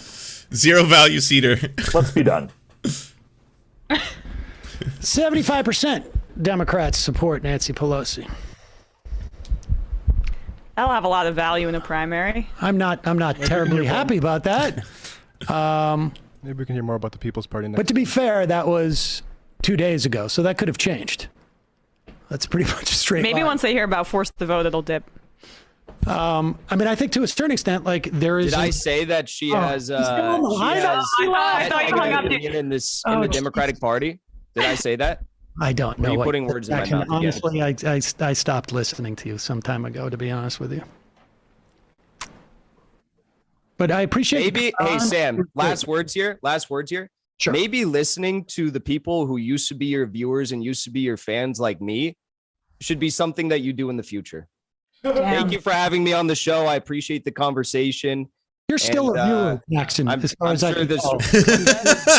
Not only are you still a viewer, but you actually show it to the... So I guess if I could summarize this whole debate, I guess it's like never meet your heroes. That's it. Never meet your heroes. The debate. Sam Cedar is valueless. He has zero morals, zero conscience. He's just in this for the clicks and the views. The people who watch never have the heroes. Never have heroes, everybody. So I'm not a fan of you anymore, though. That's the difference. Jesus, I'm my heart. sorry about that. His heart's broken. That's just from what, a week? Thank you, though. I appreciate you coming on, Jackson. I'm sorry. All right. I'll see you guys. Accountable. Yeah. You never responded to the fascism thing. Never, ever. Or the fact that he thought that So that was a lot longer than I thought it was going to be. That was an hour and 36 minutes. Wow, that went on for a very long time. Hey, I'm going to say this because I'm guessing I'll get a mass exodus now of the Haas and infrared crew who pop by. I will say this in all good faith. Thank you for actually being respectful of the chat's rules. I didn't see anyone really breaking anything, so that was quite nice. And honestly, I would relay this to the infrared crew. My first experiences with infrared were having people pop up in my DMs and in my Discord with just some of the most horrifying stuff. And I'm assuming, like, you can't paint everyone in a group by the actions of some of the worst actors, but people being like, you soy F slurs, blah blah blah, like you're all R slurs. Why don't you come and debate infrared? And I was like, I have no idea who that is. That was like before infrared blew up, and that left a really bad taste in my mouth because I was like, why are they sending us all this like hate speech and shit? Like if you wanted to debate me, all you'd have to do is like at me on Twitter or something like that, and I would have been like, oh, let me check what you want to talk about. But anyways, Raiders, y'all were very nice. Y'all were respectful, so I appreciate that. That was just the gang trolling left Twitch before infrared came around, but then latched on to hard. Got it. It's has serial haters from 8chan. No, they were people representing him though, because they were like, hey, you have to debate infrared today, blah blah blah. Like you could go on his show. That was when he just had a YouTube show, and I was like, I don't know who that is, and why are you spamming us with like all this like F-slur shit? But yeah, good luck to you all. Online will probably not to be kind to you, so I wish you well. LOL. Yeah, fair enough. I'm sure Sam has a new perspective on Jackson at the minimum. I mean, all in, because that was like an hour and a half of going back and forth. My genuine olive branch is that like I agree with the concept that people should hold the squad accountable when they make or when they do those kind of like passive votes, or they vote yes on things that seem dramatically hypocritical, and they seem to take very let's just say strong stances when it's on votes like the Iron Dome, where they know it doesn't matter whether or not they vote yes or no. It's just like that seems to be performative voting, but it would mean a lot more in instances where like, yeah, you would be the crucial vote in this instance on something that I think that you seem to be dramatically opposed to, so it's odd to see you voting in favor of this. That being said, I do not think in any world that there's a political system that works in the United States in which you can have people effectively utilize a handful of small votes to block something in the House in order to hold something hostage and say, in exchange, we want something that is just not going to in any way,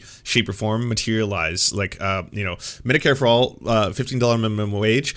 You're not going to achieve those through a hostage situation on a House bill that will then be defeated in the Senate. Like, even if you played all your cards, even if you're like, decks on the table, we're never going to vote for this, and I know you want this Capitol Police budget increase, we're never going to vote for this unless you do this. And even if that went through, it's like, okay, that's DOA as soon as it arrives to the Senate. So then what was the purpose of that? And now you've played your hand. You've utilized the soft power. The power being soft is now gone. So that's that. Whereas the way people try to do this in American politics, and I'm not saying I agree with the way the system is broken, but they will try to amend bills or affix parts to bills, as is the case with the $15 minimum wage that Bernie Sanders tried to attach to the massive spending bill that was done at the very start of the Biden administration. That was directly going to be used for things like COVID. Yes, it got voted down by people like Kirsten Sinema, but still, that was a method where they were trying to say, hey, if you're going to be voting for this massive $3.5 trillion spending bill or whatever it is, we are also going to attach the $15 minimum wage to it and try to do that. That being said, you cannot look at politics either in the US or in Canada or in like Chile or Argentina as a zero-sum game in that everything hinges on the squad, or everything hinges on Joe Manchin and Sinema, or everything hinges on Joe Biden, or anything like that. Like, yes, there are things Joe Biden can and should do with his executive power, forgiving student loans, pardoning all non-violent drug offenders. Those are things he should do, and you can hold him accountable for that, because he's not doing them. He has the power to do it. That's something you can hold him accountable for. But in terms of, like, why hasn't the squad done what I wanted them to do in this situation, even though it doesn't won't achieve my goals, that to me doesn't make any sense. I think you're living in a bit of a fantasy world if you think that ultimately it's going to come down to that, and the squad could have done that, and if they'd just done that, this would have been achieved. And on that note, yes, you should use your platform, if you are a member of the squad, to get on TV, to galvanize people, to be like, hey, no one is talking about how we could have a substantial change to the minimum wage right now. It's necessary. Americans need it. Or fighting and coming out forward and saying, hey, the Build Back Better bill had some things that are crucially important to Americans, including expanding the child tax credit that would have cut child poverty, or continues to cut child poverty in half. And the fact that Mansion and Cinema are destroying that is absolutely egregious, and they are the enemy of children now. You can do something like that, right? But I think people overestimate the power the squad has, and then vilify them, and then target them specifically as like the only ones holding us at bay. They the ones, and people get pissed off when I say us, and I'm not American, but the only ones keeping Americans at bay, the only thing keeping this distance. If they had done the right thing, they would have done that, right? Fuck Joe. What matters for us socialists is how our most viable leaders represent us, and if they can be betraying a good name in the movement, we must distance ourselves. But the thing is, and maybe it's because I'm a Canadian, I never associated myself with Joe Biden. I was never in the, I was in the harm reductionist camp, and I still would have been in that, yes, if you are in a swing state, you should vote for Joe Biden because I think he's going to be a better alternative to Donald Trump. Outside of that, he is not a fucking lefty. Joe Biden is a fucking neoliberal who has done a lot of damage and harm in the history of his career. It sucks that he's like the lesser of two evils, right? But I don't associate any kind of leftist movement with him. If anything, he is still an opponent for the left. He is just, in my opinion or my calculation, a less dangerous opponent than someone like Donald Trump. That's the way I looked at it.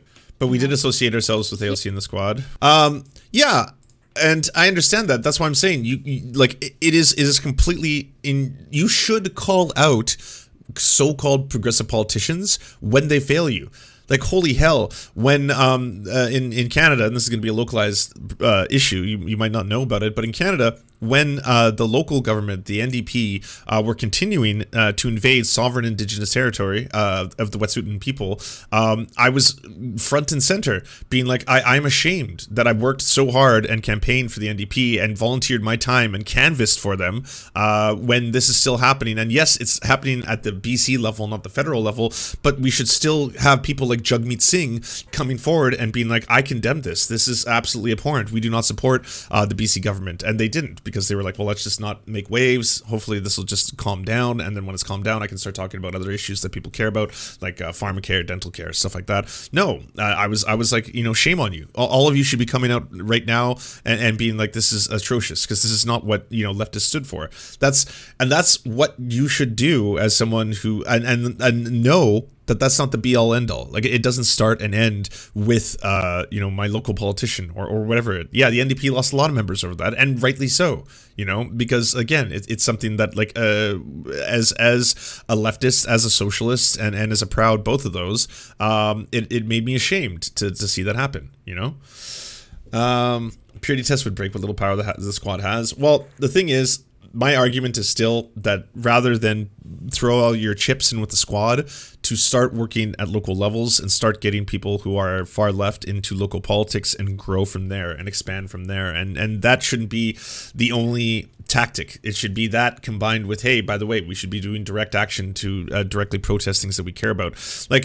Why is it that the people I see the most angry, galvanized, and on the street right now are anti-vaxxers and anti-lockdowners? It's not leftists, it's not communists, it's not anarchists, it's not anarcho-communists. There wasn't 60,000 people in Vancouver on Saturday on the streets protesting against class antagonism. There wasn't about the exploitation of labor. There wasn't that. There was 60,000 people complaining about a variety of fucked up shit, like that we are experiencing another Holocaust right now because we have vaccine mandates, that we are experiencing this because we have that. This is, I hate my lockdowns, I hate my masks, I hate my social distancing. And those were the people who were loud and scary and doing, I'm sorry to say it, direct action in that case. Never forget, I don't watch Bob Burgers. I don't know this reference. People have sent me Bob's Burgers things before, and I'm like, I know that's a character from Bob's Burgers, but I also don't know why it's related to Sam Seder. A, because we don't have energy and time, and B, direct action in a pandemic might kill people. The second one I'll agree with, and might Sam Cedar voices Bob's Burgers characters. Oh, is that his character on Bob's Burger? Ah, he does the voice. He's Hugo. I understand. Okay, it all makes sense now.